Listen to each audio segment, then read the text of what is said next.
Good morning everyone, मैं शरद यादव। आज की इस क्लास में हम लोग डिस्कशन करेंगे आपके अपने करंट अफेयर्स, जो कि जनवरी 2023 से दिसंबर 2023 तक का पूरा 1 ईयर का करंट अफेयर्स हम लोग सॉल्व कर रहे हैं।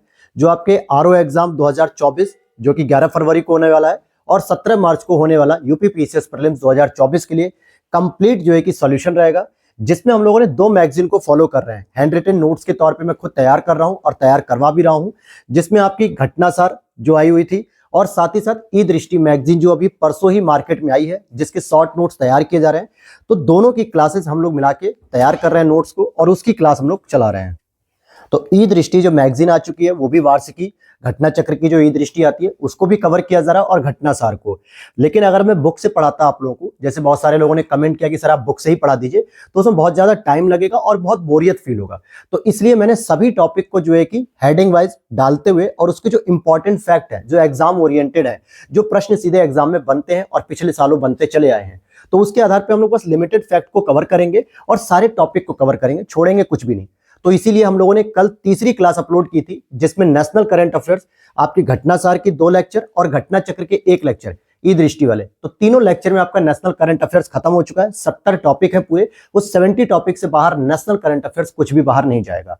ओके, और इसी तरीके से हम लोग आईआर को भी कवर करेंगे, उसी तरीके से इकोनॉमिक्स और यूपी स्पेशल को भी कवर करेंगे। तो आज जो हम आईआर की क्लास कर रहे हैं, इसमें हमारा सबसे पहले घटनासार के सारे टॉपिक है और उसके बाद जो दूसरी क्लास आएगी उसमें हम पूरे के पूरे घटना चक्र ई दृष्टि के हैंड रिटन नोट्स को कवर करेंगे। और इसकी पीडीएफ की अपडेट आप लोगों को 20 तारीख को मिल जाएगी, यानी कल, जिसमें पता चलेगा कि कितनी पीडीएफ तैयार हो पाई है और कैसे आप लोग पीडीएफ को परचेस कर पाएंगे। हालांकि उसके लिए वीडियो के नीचे दिए गए व्हाट्सएप नंबर पे आप मैसेज करके अपडेट ले सकते हो और अदर शॉर्ट नोट्स के भी आप वहां से अपडेट ले सकते हो। तो चलिए शुरू करते हैं। पहला आज हमारा सेगमेंट है इंटरनेशनल रिलेशन में COP 28 सम्मेलन। आपको पता है कि COP 26 सम्मेलन ग्लासगो में हुआ था 2021 में, और जिसमें मोदी जी के द्वारा पंचामृत रणनीति दी गई थी, ट्रैवल फॉर लाइफ दिया गया था, जो मैंने कल भी आपको बताया लाइफ मिशन के बारे में। तो वहां पे जो पंचामृत रणनीति थी तो बहुत ही चर्चा में था ग्लासगो जो है कि COP 26, और उसी तरीके से COP 28 भी आपका यूएई में अभी आयोजित हुआ था 2023 में। तो उसमें बहुत सारे जो है कि नए नए इनिशिएट लिए गए। ये भी बता दूं कि COP 28 या COP 26, COP 27 या COP 29, कॉप का मतलब होता है कॉन्फ्रेंस ऑफ पार्टीज, जो कि UNFCCC के द्वारा आयोजित की जाती है। किसके द्वारा? क्योंकि ये भी प्रश्न पूछा जाता है कि UNFCCC, इट मींस कि ये CCC सर्टिफिकेट कंप्यूटर वाला नहीं है, बल्कि United nation framework convention on climate change. तो जलवायु परिवर्तन से निपटने के लिए जो ग्रीन हाउस गैसेस बढ़ रही हैं, इन सभी समस्याओं का समाधान करने के लिए UNFCCC की स्थापना 1992 में हुई थी। कब हुई थी? 1992 में। और इसी के द्वारा लगातार हर वर्ष कॉन्फ्रेंस ऑफ पार्टीज यानी वैश्विक स्तर पर एक सम्मेलन किया जाता है, जहां पर ग्लोबल वार्मिंग को, क्लाइमेट चेंज को रोकने के लिए या उसके प्रभाव को कम करने के लिए हर साल एक समिट की जाती है, जिसमें आपका COP 28 को हम लोग कवर करेंगे। तो UNFCCC द्वारा 30 नवंबर से 13 दिसंबर के बीच यूएई के दुबई में आयोजित की गई थी। तो हो सकता है प्रश्न को बस इतना ही पूछ लिया जाए कि COP 28 का सम्मेलन दुबई में हुआ था, ये किस वैश्विक संस्था के द्वारा ऑर्गेनाइज किया जाता है? UNFCCC के द्वारा। तो इसमें आप देखोगे कि अध्यक्षता कौन कर रहे थे? तो यूएई के जो सुल्तान साहब हैं, डॉक्टर सुल्तान अल जाबिर ने किया था। नाम याद रखना, डॉक्टर सुल्तान अल जाबिर। और इसी सम्मेलन में ग्लोबल स्टॉक टैक्स GST का 5वां संस्करण भी जारी किया गया। जो ग्लोबल स्टॉक टैक्स जो होता है, जो टेक्नोलॉजी से रिलेटेड होता है, जिसको हम लोग इन शॉर्ट GST कहते हैं, ये गुड्स सर्विसेज टैक्स नहीं है, बल्कि इसी की फुल फॉर्म होता है ग्लोबल स्टॉक टैक्स। तो इसका 5 संस्करण भी इसी में जारी किया गया। क्योंकि अगर पूछता है आपसे कि इसका संस्करण 5वां कहां पर जारी हुआ, तो आपको दुबई ही बताना होगा। और इसमें सबसे इंपॉर्टेंट जो बहुप्रतीक्षित था, जिसको लगातार वैश्विक स्तर के नेता चर्चा करते थे, लॉस एंड डैमेज फंड, यानी कि हानि और क्षति, जो लॉस हुआ है, हानि हुई है, और जो डैमेज हुआ है, क्षति, उसके लिए फंड की बात करते थे वैश्विक स्तर पे, जो अभी तक लागू नहीं हो पाया था, लेकिन पहली बार COP 28 में उसे लागू किया गया। तो लॉस एंड डैमेज फंड लागू किया गया, और जिसमें जलवायु संवेदनशील विकासशील देशों की मदद की जाएगी। यानी इस फंड में जितना भी पैसा कलेक्ट किया जा रहा है, लगभग $400 बिलियन कलेक्ट हो चुका है वैश्विक स्तर पे, उनका यूज कैसे होगा? जो आपके विकासशील देश है या अल्प विकसित देश है, पिछड़े देश है, बहुत वंचित देश है, उनमें जो भी प्राकृतिक रूप से जलवायु परिवर्तन से जो हानि हो रही होगी, जो क्षति हो रही होगी, उसको दोबारा सुधारने के लिए, उसको रिकंस्ट्रक्ट करने के लिए कुछ पैसों की आवश्यकता होगी। और वो पैसा कहां से दिया जाएगा? लॉस एंड डैमेज फंड से दिया जाएगा, जिसपे चर्चा तो पिछले कई कॉप्स सम्मेलन में हो रहे थे, कॉन्फ्रेंस ऑफ पार्टीज में 10-12 साल से, लेकिन उसको इंप्लीमेंट अब जाके किया गया है 28 कॉप्स में। तो प्रश्न बन सकता है कि लॉस एंड डैमेज फंड किससे संबंधित है या लॉस एंड डैमेज फंड की स्थापना कब की गई, तो ये भी हो जाएगा। और इस फंड का जो मैनेजमेंट देख रहा है शुरू के 4 वर्ष के लिए वर्ल्ड बैंक के द्वारा देखा जाएगा, यानी जो भी पैसा इकट्ठा हो रहा है उसकी धनराशि पर किसका नियंत्रण होगा, वर्ल्ड बैंक का होगा शुरू के 4 वर्षों के लिए। और इसी दौरान शीतलन संबंधी उत्सर्जन को 68% तक कम करने के लिए एक वैश्विक शीतलन संकल्प का समर्थन भी किया गया। जैसे शीतलन संबंधी उत्सर्जन का मतलब जो कोल्ड वाली जो ठंडी चीजें हैं या जो भी उनका भी उत्सर्जन हो रहा है, जैसे हम लोग हमेशा पढ़ते हैं ग्लोबल वार्मिंग के लिए ग्रीन हाउस गैसों का उत्सर्जन हो रहा है, तो गर्म गैसें हैं। उसी तरीके से कुछ ऐसी गैसें जो वायुमंडल को बहुत ज्यादा ठंडा करती हैं, तो वो भी हमारे लिए नुकसानदायक होता है। तो उसको भी 68% कम करने के लिए वैश्विक स्तर पर एक शीतलन का संकल्प भी पारित किया गया। वहीं राष्ट्रीय स्वच्छ गंगा मिशन के नेतृत्व में, ये जो हमारा भारत का राष्ट्रीय स्वच्छ गंगा मिशन चलता है, इसके नेतृत्व में ग्लोबल रिवर सिटीज अलायंस को 10 दिसंबर को लॉन्च किया गया। ग्लोबल रिवर सिटीज अलायंस यानी कि वैश्विक स्तर पे जो नदी के शहर है या नदियों के तट पर बसे हुए शहर हैं, इनका एक अलायंस बनाया गया और इसको भी जो है कि लॉन्च कर दिया गया। तो अब आप देखोगे कि COP28 में मुख्यतः 4-5 चीजें लॉन्च की गई। पहला, ग्लोबल स्टॉक टेक्स्ट किया गया, लॉस एंड डैमेज फंड को किया गया, वैश्विक शीतलन संकल्प को किया गया, ग्लोबल रिवर सिटीज अलायंस को लॉन्च किया गया। तो ये सारी चीजें यहां पर की गई थी। और कुछ इंपॉर्टेंट चीजें हैं, जैसे इसी दौरान COP28 में ही भारत को यूएनओ के रेस टू रेजिलियंस में शामिल होने का मौका मिला। यूएनओ के द्वारा एक प्रोग्राम चलाया जाता है, अभियान रेस टू रेजिलियंस। इसमें क्या होता है कि जलवायु परिवर्तन से जो उत्पन्न चुनौतियां हैं उसका समाधान प्रस्तुत करने के लिए किया जाता है। तो यूएनओ के जो महासचिव थे एंटोनियो गुतेरेस, उन्होंने भारत को आमंत्रित किया कि आप इस रेस टू रेजिलियंस प्रोग्राम में शामिल होइए, क्योंकि आप एक वैश्विक नेता के रूप में एक सही मार्गदर्शन कर सकते हैं विश्व में जो हो रही हैं चुनौतियां जलवायु परिवर्तन से, तो उनसे निपटने के लिए आप एक सही डायरेक्शन दे सकते हो। तो भारत को किसमें शामिल किया गया, रेस टू रेजिलियंस में। यह भारत की वैश्विक छवि, वैश्विक नेतृत्व करने की क्षमता को प्रदर्शित करता है, जो हमारे लिए बहुत सम्मानीय और गर्व की बात है। तो COP28 के दौरान ही यूएनओ के रेस टू रेजिलियंस प्रोग्राम में भारत को शामिल किया गया। और अब यहाँ पे 2 इंपॉर्टेंट फैक्ट है, COP29 और COP30। तो उससे पहले मैं आपको और भी फैक्ट बता दूं, जैसे COP26 कहां आयोजित किया गया दोस्तों, तो ये किया गया था ग्लासगो में, जो कि यूनाइटेड किंगडम में है। COP27 की अगर मैं बात करूं तो ये कहां किया गया था, 2022 में, क्योंकि COP26 हुआ था 2021 में, जहां पे मोदी जी ने पंचामृत रणनीति दी थी। हालांकि उसकी डिटेल मैंने एनवायरमेंट के शॉर्ट नोट्स में बता रखी है, वहां पर आप देख सकते हो। एनवायरमेंट शॉर्ट नोट्स पूरी की पूरी प्लेलिस्ट है शॉर्ट नोट्स की, जो कि घटना चक्र पूर्वालोकन सीरीज की है, तो उसे आप देख सकते हो। वहां पर बहुत अच्छे से आपका रिवीजन हो जाएगा पूरी की पूरी घटना चक्र का कम समय में। तो COP26 आपका हुआ था मिस्र में। कहां पे हुआ था, मिस्र में, या फिर इसे इजिप्ट भी कहते हैं। और COP28 जो यूएई में हुआ है 2023 का। तो अब आगामी जो 2 COP होने वाले हैं उनका ध्यान रखना है कि COP29 2024 में होगा अजरबैजान में, और COP30 2025 में होगा ब्राजील में। तो COP29 कहां होगा 2024 में, अजरबैजान, और COP30 2025 में कहां होगा, ब्राजील में होगा। तो ये दोनों चीजें आपको याद रहनी चाहिए। अब चलते हैं, वैश्विक स्तर पे एक टीबी रिपोर्ट भी दी गई है। तो जो टीबी की बीमारी है दोस्तों, वो ट्यूबरकुलोसिस नाम के जीवाणु से होती है। तो वैश्विक स्तर पे टीबी की रिपोर्ट बताई गई है, क्योंकि विश्व के स्तर पे माना जा रहा है WHO के द्वारा कि कोविड-19 में जितनी मृत्यु हुई थी, उसके बाद सेकंड नंबर पे ये लार्जेस्ट बीमारी है जिसकी वजह से लोगों की मृत्यु हुई है। तो इसकी रिपोर्ट कौन जारी करता है, WHO जारी करता है, वर्ल्ड हेल्थ ऑर्गेनाइजेशन।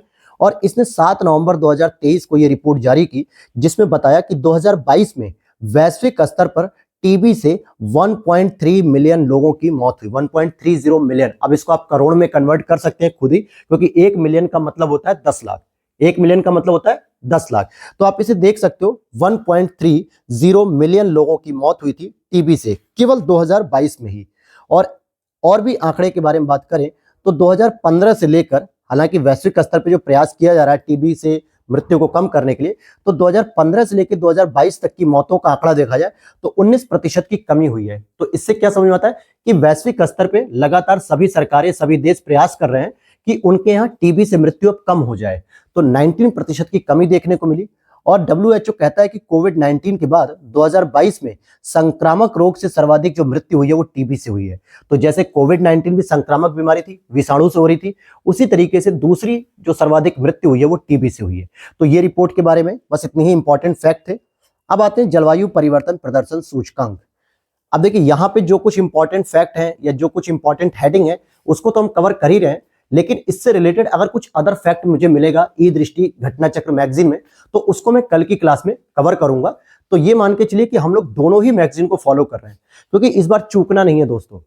चाहे वो आपका आरओ एग्जाम हो, और आरओ की आप करंट अफेयर्स उठा के देख सकते हो पीवाईक्यू सीरीज में, कि बिल्कुल ही अटपटे प्रश्न पूछता है, जिसकी उम्मीद नहीं होती ना वैसे प्रश्न भी ये पूछ लेता है। और यूपी पीसीएस में भी आपके 25 से 30 प्रश्न आते हैं। तो क्यों ना हम दोनों ही मैगजीन के साथ इस तरीके से तैयारी करें कि आपका यूपी आरओ और यूपी पीसीएस दोनों ही करंट अफेयर्स एक ही जगह से तैयार हो जाए, एक ही नोट से तैयार हो जाए, बार बार मल्टीपल टाइम आपको डिस्ट्रैक्ट ना होना पड़े, ताकि 11 फरवरी के बाद आप 17 मार्च के लिए अगर लगे तो करंट अफेयर्स की आपकी हेडेक नहीं होनी चाहिए कि हमने यहाँ दोनों मैगजीन को एक साथ ग्लैंस एकेडमी प्लेटफॉर्म से तैयार किया है, पीडीएफ से भी तैयार किया है, तो करंट अफेयर्स की टेंशन आपकी नहीं होनी चाहिए। और ऐसा इनिशिएट जो है कि मैं कर रहा हूं ताकि आप लोगों को बेहतर रिजल्ट मिल सके, करंट का कोई भी क्वेश्चन बाहर नहीं जाएगा। तो जलवायु परिवर्तन प्रदर्शन सूचकांक 2023 की बात करें तो सबसे पहले इसके हम जारीकर्ता की बात करते हैं। इसमें 3 संस्थाएं संयुक्त रूप से जारी करती हैं, लेकिन जो सबसे इंपॉर्टेंट है वो है आपकी जर्मन वॉच। तो जर्मन वॉच आपको याद रखना है, जर्मन वॉच के द्वारा ये रिपोर्ट जारी की जाती है।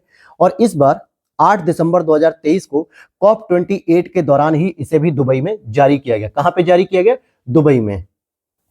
तो जिस प्रकार से COP28 में हमने पढ़ा रेस टू रेजिलियंस प्रोग्राम था, Ganga global river cities alliance program था, साथ ही साथ हमने देखा कि ग्लोबल टैक्सेस वाला भी प्रोग्राम था और लॉस एंड डैमेज फंड थे। तो उसी तरीके से जलवायु परिवर्तन प्रदर्शन सूचकांक भी जारी किया गया था। और सबसे इंपॉर्टेंट बात आपको देखनी है कि 2023 में भी भारत की रैंकिंग क्या है? 7वीं रैंकिंग है। अगर मैं बात करूं कि पिछले 5 सालों से भारत की रैंकिंग बहुत अच्छी रही है, क्योंकि भारत टॉप 10 के अंदर हमेशा से रहा है पिछले 5 सालों से लगातार, कभी 10वें नंबर पे, कभी 8 नंबर पे, कभी 7 नंबर पे। तो ये भारत के द्वारा जो जलवायु परिवर्तन के प्रदर्शन के लिए जो एक्टिविटी की जाती है, जो पॉलिसी बनाई जाती है जिससे जलवायु का परिवर्तन कम किया जा सके, यानी हानिकारक प्रभाव को कम किया जा सके, तो भारत लगातार वैश्विक स्तर पे अपने प्रदर्शन को बेहतर करता जा रहा है। और इस बार उसकी 7th रैंकिंग मिली थी। अगर और भी डिटेल लें तो सूचकांक में भारत को ग्रीन हाउस गैस उत्सर्जन और ऊर्जा आयोग श्रेणियों में उच्च रैंकिंग प्राप्त हुई है। यानी ग्रीन हाउस गैस का जो उत्सर्जन कर रहा है, इसमें हमले में भारत आगे ही चल रहा है, तो इसको अभी और भी हमें कम करना होगा। अब यहाँ पर एक नया करंट अफेयर्स का टॉपिक है, जो कि हेडिंग में नहीं है, केवल पॉइंट वाइज है। दुनिया का पहला 4थी पीढ़ी का या 4th जनरेशन का परमाणु ऊर्जा संयंत्र शुरू किया गया है, और यह उपलब्धि चीन द्वारा अर्जित की गई है। अब इसमें अंतर क्या आएगा? क्योंकि पहले से न्यूक्लियर जो प्लांट होते हैं, न्यूक्लियर एनर्जी प्लांट पहले से ही चल रहा है, लेकिन जो पहले के जितने भी परमाणु संयंत्र हैं, चाहे हमारे भारत में भी जितने भी परमाणु संयंत्र हैं, वो मुख्यतः किस पे होते हैं? थर्मल पे होते हैं, थर्मल पावर पे होते हैं, यानी कि तापीय ऊर्जा से चलते हैं। लेकिन यहां पे आप देखोगे सिंदाओ बे परमाणु ऊर्जा संयंत्र में अगली पीढ़ी के गैस कोल्ड परमाणु रिएक्टरों की शुरुआत की गई है। तो ये कैसे? गैस कोल्ड, या इसको कूल्ड भी कह सकते हो, ठंडे वाले, जबकि पारंपरिक तौर पे कोयला आधारित रहते थे। तो इससे पहले जितने भी परमाणु न्यूक्लियर प्लांट आपने देखे होंगे तो वो कोयले आधारित होते थे, जो हम लोग आज भी देखते हो कोयले पे आधारित हम कुडनकुलम चलाते हैं, तारापुर चलाते हैं, रावत भाटा चलाते हैं, नरौरा का चलाते हैं। तो जितने भी परमाणु संयंत्र है वो सब इसी पे चलते हैं। लेकिन पहली बार ऐसा दुनिया में हुआ कि चाइना ने इसको गैस के आधार पे कूल्ड, यानी कि गैस कूल्ड परमाणु रिएक्टरों की शुरुआत की है। तो ये 4th जनरेशन का है, जो कि चाइना को ये उपलब्धि मिली। हालांकि ये प्रश्न आने की संभावना कम है, लेकिन अब जो मैं टॉपिक पढ़ाने वाला हूं, महिलाओं की फोर्ब्स सूची, यहां से प्रश्न पूछा जा सकता है कि महिलाओं की जो फोर्ब्स सूची है, फोर्ब्स सूची क्या होता है? दुनिया की 100 ताकतवर महिलाओं की लिस्ट जारी करता है। और ये वो ताकतवर महिलाओं का मतलब ये नहीं कि वो शारीरिक रूप से ताकतवर है, रेसलिंग नहीं करती है, बॉडी बिल्डर नहीं है, बल्कि अपने कार्य से, अपने सम्मान से, अपनी प्रतिभा से, अपनी योग्यता से जो है कि विश्व में ताकतवर होती हैं, अपने नेतृत्व से ताकतवर होती हैं। तो इसमें अगर हम बात करें तो 100 महिलाओं की जो लिस्ट जारी की गई है, तो ये दिसंबर 2023 में जारी की गई, जिसमें 4 भारतीय महिलाएं इस बार शामिल हैं। पिछली बार 2022 में 6 भारतीय महिलाएं शामिल थी, तो 4 भारतीय महिलाएं वही है जो पिछली बार भी थी, लेकिन 2 महिलाएं इससे बाहर हो गई इस लिस्ट से। तो 100 प्रतिभाशाली महिलाओं में 4 भारतीय महिलाएं। तो जरा उनका क्रम देखें तो उसमें निर्मला सीतारमण जी, जो कि ओवरऑल रैंकिंग में देखें 32वें स्थान पे, रोशनी नाडर मल्होत्रा 60वें स्थान पे हैं, सोमा मंडल 70वें स्थान पे हैं, और किरण मजूमदार शाह 76 नंबर पे हैं। लेकिन हमें ये रैंकिंग याद नहीं करनी, हमें भारत के हिसाब से देखनी है। तो भारत में इनको पहले नंबर पे रखा गया निर्मला सीतारमण जी को, जो कि 2022 में 36वें नंबर पे थी। फिर दूसरे नंबर पे रोशनी नाडर मल्होत्रा जी हैं, तीसरे नंबर पे सोमा मंडल हैं और चौथे नंबर पे किरण मजूमदार शाह हैं। सोमा मंडल वही है जो स्टील अथॉरिटी इंडिया लिमिटेड, इसकी चेयरपर्सन है। निर्मला सीतारमण जी आपकी वित्त मंत्री हैं आज वर्तमान में, और रोशनी नाडर मल्होत्रा और किरण मजूमदार शाह। किरण मजूमदार शाह एक बायोकॉन करके कंपनी है जो मेनली जो है कि प्रोडक्ट्स वगैरह देती है, तो वो आप देखेंगे बायोकॉन कंपनी, उसी के चीफ हैं। अब यहां पर अगर हम बात करें कि वैश्विक स्तर पे पहली रैंकिंग किसे मिली, तो प्रथम स्थान मिला है आपके यूरोपीय आयोग की प्रमुख जो है उर्सुला वॉन डेर लेन, यानी कि डेर लेन। ये यूरोपीय आयोग क्या है, जो यूरोपीय यूनियन हम लोग पढ़ते हैं दोस्तों, उसी में कई सारे कमीशन बनाए गए हैं। यूरोपीय आयोग है, यूरोपीय बैंक है, यूरोपीय संसद है, तो उसमें एक यूरोपीय आयोग है जो कि यूरोपीय यूनियन की जो डिसीजन मेकिंग पॉलिसी होती है उसका सबसे बड़ा हेड माना जाता है। तो यूरोपीय आयोग के द्वारा ही पूरे यूरोपीय यूनियन के लिए नियम बनाए जाते हैं, पूरे यूरोपीय आयोग के लिए जो है कि पॉलिसी बनाई जाती है। तो उसकी जो चीफ है उर्सुला वॉन डेर लेयन, इनको पहली रैंकिंग दी गई है वैश्विक स्तर पे। और सेकंड नंबर पे क्रिस्टीना लेगार्ड और थर्ड नंबर पे कमला हैरिस जो कि उपराष्ट्रपति हैं यूएसए के, और राष्ट्रपति कौन है, जो बाइडेन है। कमला हैरिस भारतीय मूल की महिला है, इनको जो है कि उपराष्ट्रपति बनाया गया है। तो यहां पर ये चीजें थी। अब चलते हैं गूगल की तरफ। तो गूगल ने क्या किया, एआई मॉडल एक जेमिनी लॉन्च किया है। जैसे आप सुनते हो चैट जीपीटी सुनते हो और मेटा 2 लामा 2 सुनते हो, तो इस तरीके से गूगल ने भी अपना एक AI artificial intelligence model launch किया जिसका नाम है जेमिनी। ये गूगल द्वारा लॉन्च किया गया है और एक ओपन एआई है, एक ओपन कंपनी है, तो उसकी ओपन एआई जो है उसका चैट जीपीटी है। और इसी तरीके से मेटा कंपनी क्या है, जिसका फेसबुक का ही दूसरा नाम है। व्हाट्सएप भी आप खोलोगे तो मेटा के नाम से आता है, फेसबुक भी मेटा के नाम से आता है, मार्क जकरबर्ग का। तो उनके द्वारा भी एक एआई बनाया गया जिसका नाम है लामा 2। असल में एआई क्या, आर्टिफिशियल इंटेलिजेंस एक मशीन है, लेकिन अपने अपने मॉडल का लोग नाम तो रखेंगे ना, तभी तो बताएंगे कि मेरा एआई मॉडल ये है, आपका एआई मॉडल ये है। तो गूगल का क्या है, जेमिनी है, ओपन एआई का क्या है, चैट जीपीटी है, और मेटा का क्या है, लामा 2। तो अभी एआई बनाया गया है मॉडल जेमिनी, जो कि दुनिया का सबसे शक्तिशाली एआई मॉडल है। फिर आगे देखते हैं, एक और रैंकिंग आती है विश्व डिजिटल प्रतिस्पर्धा रैंकिंग, यानी वैश्विक स्तर पर डिजिटल रूप में कॉम्पिटिटिवनेस की जो रैंकिंग जारी होती है, इसको दिसंबर 2023 में आईएमडी द्वारा जारी किया गया है। आईएमडी द्वारा जारी किया गया है, international institute for management development इसकी फुल फॉर्म होगी, न कि इंटरनेशनल मेट्रोलॉजिकल डिपार्टमेंट नहीं करना है, वो तो ऑर्गेनाइजेशन होता है, आईएमओ होता है, मौसम विज्ञान, इंटरनेशनल मेट्रोलॉजिकल ऑर्गेनाइजेशन, जो वैश्विक स्तर पे मौसम विज्ञान की सूचना देता है। लेकिन यहां पे आईएमडी का मतलब है international institute for management development. इस लिस्ट में टोटल 64 देशों को शामिल किया गया और इसमें पहली रैंकिंग दी गई थी यूएसए को, क्योंकि यहां पर डिजिटल रूप में प्रतिस्पर्धा रैंकिंग सबसे अधिक है। सेकंड रैंकिंग दी गई थी नीदरलैंड को, थर्ड रैंकिंग दी गई थी सिंगापुर को। और भारत की रैंकिंग की बात करें तो इन टोटल 64 देशों में 49 नंबर पे भारत को रैंकिंग दी जाती है डिजिटल प्रतिस्पर्धा रैंकिंग में। आगे देखते हैं, दुनिया का एक सबसे बड़ा परमाणु संयंत्र। अभी हमने परमाणु संयंत्र से संबंधित एक टॉपिक पढ़ा कि दुनिया का पहला 4th जनरेशन का परमाणु लॉन्च किया गया परमाणु संयंत्र, जो कि चाइना के द्वारा लॉन्च किया गया, गैस कूल्ड बेस्ड आधारित है, गैस की कूल्ड पर। लेकिन अब यहां बात आ रही है कि दुनिया का सबसे बड़ा परमाणु संयंत्र, हालांकि अभी यूरोपीय यूनियन और फ्रांस की संयुक्त कंपनी के द्वारा तैयार किया जा रहा है, लेकिन जब तक वो तैयार नहीं है तब तक हम जापान के द्वारा जो तैयार किया गया है परमाणु संयंत्र, उसी को हम दुनिया का सबसे बड़ा परमाणु संयंत्र मानेंगे, क्योंकि जापान के द्वारा शुरू किया गया परमाणु संयंत्र फ्यूजन संयंत्र। फ्यूजन मतलब क्या होता है, एक होता है फिशन, एक होता है फ्यूजन। फ्यूजन मतलब होता है संलयन। जब सूर्य की क्रिया कैसे होती है, संलयन पे होती है, जिसमें हाइड्रोजन के दो नाभिक जो है कि आपस में मिलते हैं और हीलियम का निर्माण करते हैं और बहुत अधिक मात्रा में एटीपी, इट मींस की ऊर्जा का निर्माण करते हैं। तो इस तरीके से आप देखोगे कि फ्यूजन संयंत्र शुरू किया गया, जिसका नाम रखा गया JT60SA, JT60SA, और यह जापान और यूरोपीय यूनियन का संयुक्त उपक्रम है। जबकि यूरोपीय यूनियन जब फ्रांस के साथ तैयारी कर रहा है तो वो जापान से भी बड़ा परमाणु न्यूक्लियर प्लांट तैयार कर रहा है। तो अभी तक के हिसाब से आप देखोगे कि सबसे बड़ा परमाणु संयंत्र कहां पे तैयार किया गया है, जापान में। और किसके आधार पे, तो ये परमाणु संलयन, क्योंकि दो प्रकार से परमाणु क्रिया होती है, मैंने इंडियन ज्योग्राफी में पढ़ाया भी, आप लोगों को एनवायरमेंट में भी पढ़ा है कि परमाणु जो भट्टियां होती है, जो परमाणु संयंत्र होते हैं, वो एक होती है दोस्तों विखंडन पे और एक होती है आपकी संलयन पे। विखंडन में क्या होता है, जब एक बड़ा अणु दो छोटे छोटे अणुओं में टूट जाता है, और संलयन में क्या होता है, जब दो छोटे छोटे अणु एक बड़ा अणु बनाते हैं जोड़ के, तो उसे हम कहते हैं संलयन। अब जैसे संलयन पे क्या होता है, सूर्य की एनर्जी, सोलर एनर्जी में क्या होता है, दो हाइड्रोजन के अणु आपस में जुड़ते हैं, हीलियम बनता है और बहुत बड़ी मात्रा में एनर्जी बनती है। और हाइड्रोजन बम, कई बार पूछा जाता है हाइड्रोजन बम किस पे आधारित होता है, वो भी नाभिकीय संलयन पर ही आधारित होता है। और इसी नाभिकीय संलयन यानी फ्यूजन पर जापान का सबसे बड़ा परमाणु रिएक्टर तैयार किया गया। जबकि विखंडन की बात करेंगे तो विखंडन में क्या होता है, यूरेनियम या प्लूटोनियम जैसे जो आपके परमाणु ईंधन होते हैं, जब इस पे न्यूट्रॉन की बमबारी की जाती है तो छोटे छोटे कणों में ये टूट जाते हैं और उससे नाभिकीय रिएक्टर की गति बढ़ जाती है।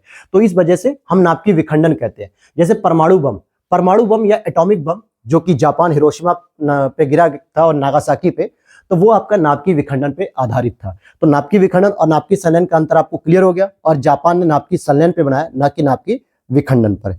और अगर हम बात करें अगले पॉइंट पे कि दुनिया का 8वां अजूबा घोषित किया गया है, और ये हमारे भारतीय धर्म के लिए, सनातन धर्म के लिए बहुत ही गर्व की बात है। आपने पहले से ही पढ़ा होगा कि दुनिया का सबसे बड़ा हिंदू मंदिर कहां पे है, अंकोर वाट मंदिर है, जो कि कंबोडिया में, जिसको अंगकोर वाट मंदिर कहा जाता है। लेकिन अब इसको दुनिया के 8वें अजूबे में शामिल कर दिया गया है। अगर मैं कहूं कि इससे पहले जो 7 अजूबे थे, इसमें किसी भारत की इमारत को शामिल किया गया है, तो आपका उत्तर होना चाहिए यस, क्योंकि ताजमहल हमारा आगरा में जो स्थित है, शाहजहां के द्वारा जो निर्मित कराया गया था, वो पूरे के पूरे विश्व में 7 अजूबों में शामिल है। तो इस तरीके से आप देखोगे 8वें अजूबे के रूप में कंबोडिया में स्थित अंगकोर वाट मंदिर, जो कि एक हिंदू मंदिर है, और ये विष्णु भगवान को समर्पित है। कौन से भगवान को समर्पित है, ध्यान देना, ये विष्णु भगवान को समर्पित है, शिव या गणेश को नहीं, ब्रह्मा को नहीं, बल्कि विष्णु भगवान को समर्पित है। और यह मंदिर यूनेस्को में भी शामिल है सबसे विशाल हिंदू मंदिर के नाम से, जो कि 500 एकड़ क्षेत्र में निर्मित है। इसका निर्माण 12वीं शताब्दी में राजा सूर्यवर्मन द्वितीय के द्वारा कराया गया था। राजा सूर्यवर्मन द्वितीय के द्वारा कराया गया था, जो कि विष्णु को समर्पित है। और इस मंदिर में आपको हिंदू और बौद्ध धर्म की कथाएं देखने को मिलती है, क्योंकि कई बार यूपीएससी क्या करता है या पीसीएस इस तरीके के प्रश्न पूछता है कि निम्नलिखित मंदिरों पर जो है कि किन किन धर्मों की विशेषता मिलती है। तो उसमें हिंदू होता है, बौद्ध होता है, जैन होता है, पाशुपत होता है। लेकिन अंकोर वाट मंदिर है, इसमें हिंदू और बौद्ध दोनों की कथाएं मिलती हैं। ऐसा क्यों? क्योंकि कंबोडिया का जो मुख्यतः धर्म है वो बौद्ध धर्म है। कंबोडिया देश कैसा है, जो आसियान के जो देशों के अंतर्गत जितने भी 10 देश शामिल हैं, उनका सभी का प्रमुख धर्म बौद्ध धर्म है। तो बौद्ध धर्म की कथाएं भी मिलती हैं, और साथ ही साथ उसका निर्माण तत्कालीन समय में हिंदू राजा सूर्यवर्मन के द्वारा कराया गया था, इसलिए वहां पे हिंदू धर्म की कथाएं भी मिलती हैं। तो ये हो गया आपका 8वां अजूबा। अब आते हैं ब्रिक्स के शिखर सम्मेलन की बात करेंगे। बहुत ही इंपॉर्टेंट रहेगा आपका ब्रिक्स का जो 15 शिखर सम्मेलन है, क्योंकि इसी शिखर सम्मेलन में नए सदस्यों को भी शामिल किया गया, और इस वजह से ब्रिक्स की जो सदस्यता है वो अब 11 सदस्यों के नाम से हो चुकी है। अभी तक आप पढ़ते थे ब्रिक्स का मतलब था BRIC। इसकी स्थापना शुरू में ब्रिक नाम से हुई थी, लेकिन बाद में एस भी जुड़ जाता है 2010 में। तो 20 हो गया ब्राजील, रसिया, इंडिया, चाइना, साउथ अफ्रीका। तो साउथ अफ्रीका को शामिल किया गया इसमें 2010 में। इससे पहले इसको ब्रिक नाम से जाना जाता था, लेकिन अब ब्रिक्स में 5 देशों के अलावा 6 अन्य देश भी इस सम्मेलन में जोड़े गए। कौन कौन से वो 6 देश होंगे वो भी हम समझेंगे। तो शुरू करते हैं। 22 से 24 अगस्त 2023 को जोहान्सबर्ग, साउथ अफ्रीका में यह आयोजित हुआ, जहां पर आप देखेंगे कि साउथ अफ्रीका के राष्ट्रपति साइरिल रामफोसा की अध्यक्षता थी। मोदी जी इंडिया से गए थे, शी जिनपिंग चाइना से गए थे, लूला डी सिल्वा ब्राजील से गए थे। लेकिन सबसे इंपॉर्टेंट कि रूस की तरफ से पुतिन की जगह विदेश मंत्री सरगेई आवारोव गए थे, और यही विदेश मंत्री हमारे G20 समिट में भी आए थे भारत में। और यही G20 के मतलब कि विदेश मंत्री जो सरगेई आवारोव हैं, ये भी ब्रिक्स के शिखर सम्मेलन में पहुंचते हैं। पुतिन जी नहीं जा रहे हैं। आगे देखते हैं, ब्रिक्स में नए 6 सदस्य जो शामिल किए गए, जिससे टोटल 11 सदस्य हो गए। तो वो 6 सदस्य कौन कौन से हैं? जैसे अर्जेंटीना की बात करेंगे, अर्जेंटीना, ईरान, मिस्र, इथोपिया, सऊदी अरब, यूएई। तो ये 6 सदस्य देश हैं जो ब्रिक्स में शामिल हो रहे हैं। लेकिन मैं अगर बात करूं तो अभी हाल ही में न्यूज आई है, हो सकता है ये प्रश्न ना बने, कि अर्जेंटीना ने अभी ब्रिक्स की सदस्यता स्वीकार करने से मना कर दिया है, बाकी 5 देशों ने यस कर दिया है। ईरान की एक और खासियत बता दूं कि ईरान एससीओ का भी एक नया मेंबर बन चुका है, जिसके बाद एससीओ में 9 सदस्य हो चुके हैं, 8 से बढ़कर 9। हम एससीओ की बात भी करेंगे अभी इसी टॉपिक में। 16वां शिखर सम्मेलन जो 2024 का होगा वो रूस के कजान शहर में होगा। तो जो आपका 15वां हुआ वो कहाँ हुआ? जोहान्सबर्ग, यूए साउथ अफ्रीका में हुआ। अब चलते हैं यहाँ पे आसियान के जरा सम्मेलन को देख लेते हैं। आपको पता होना चाहिए कि आसियान की जो समिट होती है दोस्तों, वो एक साल में 2 समिट होती है, 6-6 महीने पर जो है कि होती है। और इस तरीके से आप देखोगे कि आसियान का अभी हम पढ़ रहे हैं 43वां, और इसी आसियान समिट के दौरान 2 और समिट की जाती है। एक होता है आपका जो पूर्वी एशिया शिखर सम्मेलन होता है, और एक होता है भारत का आसियान शिखर सम्मेलन के साथ। तो ये सारे के सारे एक ही जगह पे आयोजित होते हैं, लेकिन मैंने इनको 3 अलग अलग टॉपिक में कन्वर्ट किया है ताकि आपको याद हो सके। तो पहले हम बात करेंगे आसियान का 43वां सम्मेलन, जिस आसियान में टोटल 10 सदस्य होते हैं, लेकिन एक और नया सदस्य यहां पर जुड़ा है। अगर मैं आपको कहूं प्रश्न के हिसाब से। तो G20 में एक नया सदस्य जुड़ा अफ्रीकन यूनियन के नाम से, SCO में नया सदस्य जुड़ा ईरान के नाम से, ब्रिक्स में नए 6 सदस्य जुड़े हैं, आसियान में एक नया सदस्य जुड़ा है तिमोर लेस्ते, नाटो में एक नया सदस्य जुड़ा है फिनलैंड। तो इस तरीके से जो इंपॉर्टेंट ऑर्गेनाइजेशन है इनमें जो नए सदस्य जुड़ रहे हैं ना, इनका नाम आपको याद रखना है। मैंने 6 के आपको बता दिए और इनमें से एक आध प्रश्न जरूर देखने को मिलेगा कि इस संगठन में नया सदस्य कौन जुड़ा है, तो याद रखना क्योंकि ऐसे ही प्रश्न एग्जामिनर पूछता है। तो आसियान का जो 43वां शिखर सम्मेलन था ये जकार्ता इंडोनेशिया की राजधानी में आयोजित हुआ 5 से 7 सितंबर को। इसकी अध्यक्षता वहां के राष्ट्रपति जोको विडोडो साहब ने किया था और इस आसियान के शिखर सम्मेलन की जो थीम थी, one vision one identity one community, यानी हमारा एक लक्ष्य होना चाहिए आसियान को विकसित करने का, एक हमारी पहचान होनी चाहिए कि हम एक आसियान देश है और एक हमारा समुदाय होना चाहिए। तो इसमें अगला पॉइंट आप देखेंगे कि इसमें 11वें सदस्य के रूप में तिमोर लेस्ते जो है कि बन गया और इसकी राजधानी की अगर मैं बात करूं तो दिल्ली होती है, क्योंकि अभी राजधानी से संबंधित भी हम भारत और दिल्ली के बीच में जो समझौता किया गया वो भी हम पढ़ेंगे। और अगला जो 43 के बाद 44 जो आयोजन होगा सम्मेलन वो लाओस में होगा। कहां पे होगा? लाओस में, जो कि अप्रैल मई 2024 में आयोजित किया जाएगा। अब इसी सम्मेलन के दौरान एक और सम्मेलन किया गया इंडोनेशिया की जकार्ता राजधानी में, भारत आसियान का 20वां शिखर सम्मेलन भी किया गया। तो इसमें जकार्ता में 7 सितंबर को आयोजित किया गया। जब आसियान का 5 से 7 सितंबर का समिट कंप्लीट हुआ तो उसके बाद भारत के साथ जो आसियान का शिखर सम्मेलन 20 वर्षों से हो रहा है, तो ये 20वां शिखर सम्मेलन था, तो उसको आयोजित किया गया जिसमें जोको विडोडो साहब शामिल हुए, इंडोनेशिया के प्रेसिडेंट, और भारत की तरफ से नरेंद्र मोदी जी शामिल हुए। और यहाँ पे सबसे इंपॉर्टेंट चीज है कि आसियान भारत कोष यानी आसियान इंडिया फंड की स्थापना की घोषणा की गई पहली बार। और हमने इससे पहले कौन सा कोष पढ़ा? लॉस एंड डैमेज फंड, जो कि COP28 में था। तिमोर लेस्ते की जो राजधानी है दिल्ली, यहां पर भारतीय दूतावास खोलने की घोषणा की गई है, क्योंकि भारत की पॉलिसी है कि लुक ईस्ट पॉलिसी के अंतर्गत हम आसियान देशों के साथ संबंधों को और बेहतर करने की बात कर रहे हैं, जिसको 2014-15 में एक्ट ईस्ट पॉलिसी के रूप में कन्वर्ट किया गया।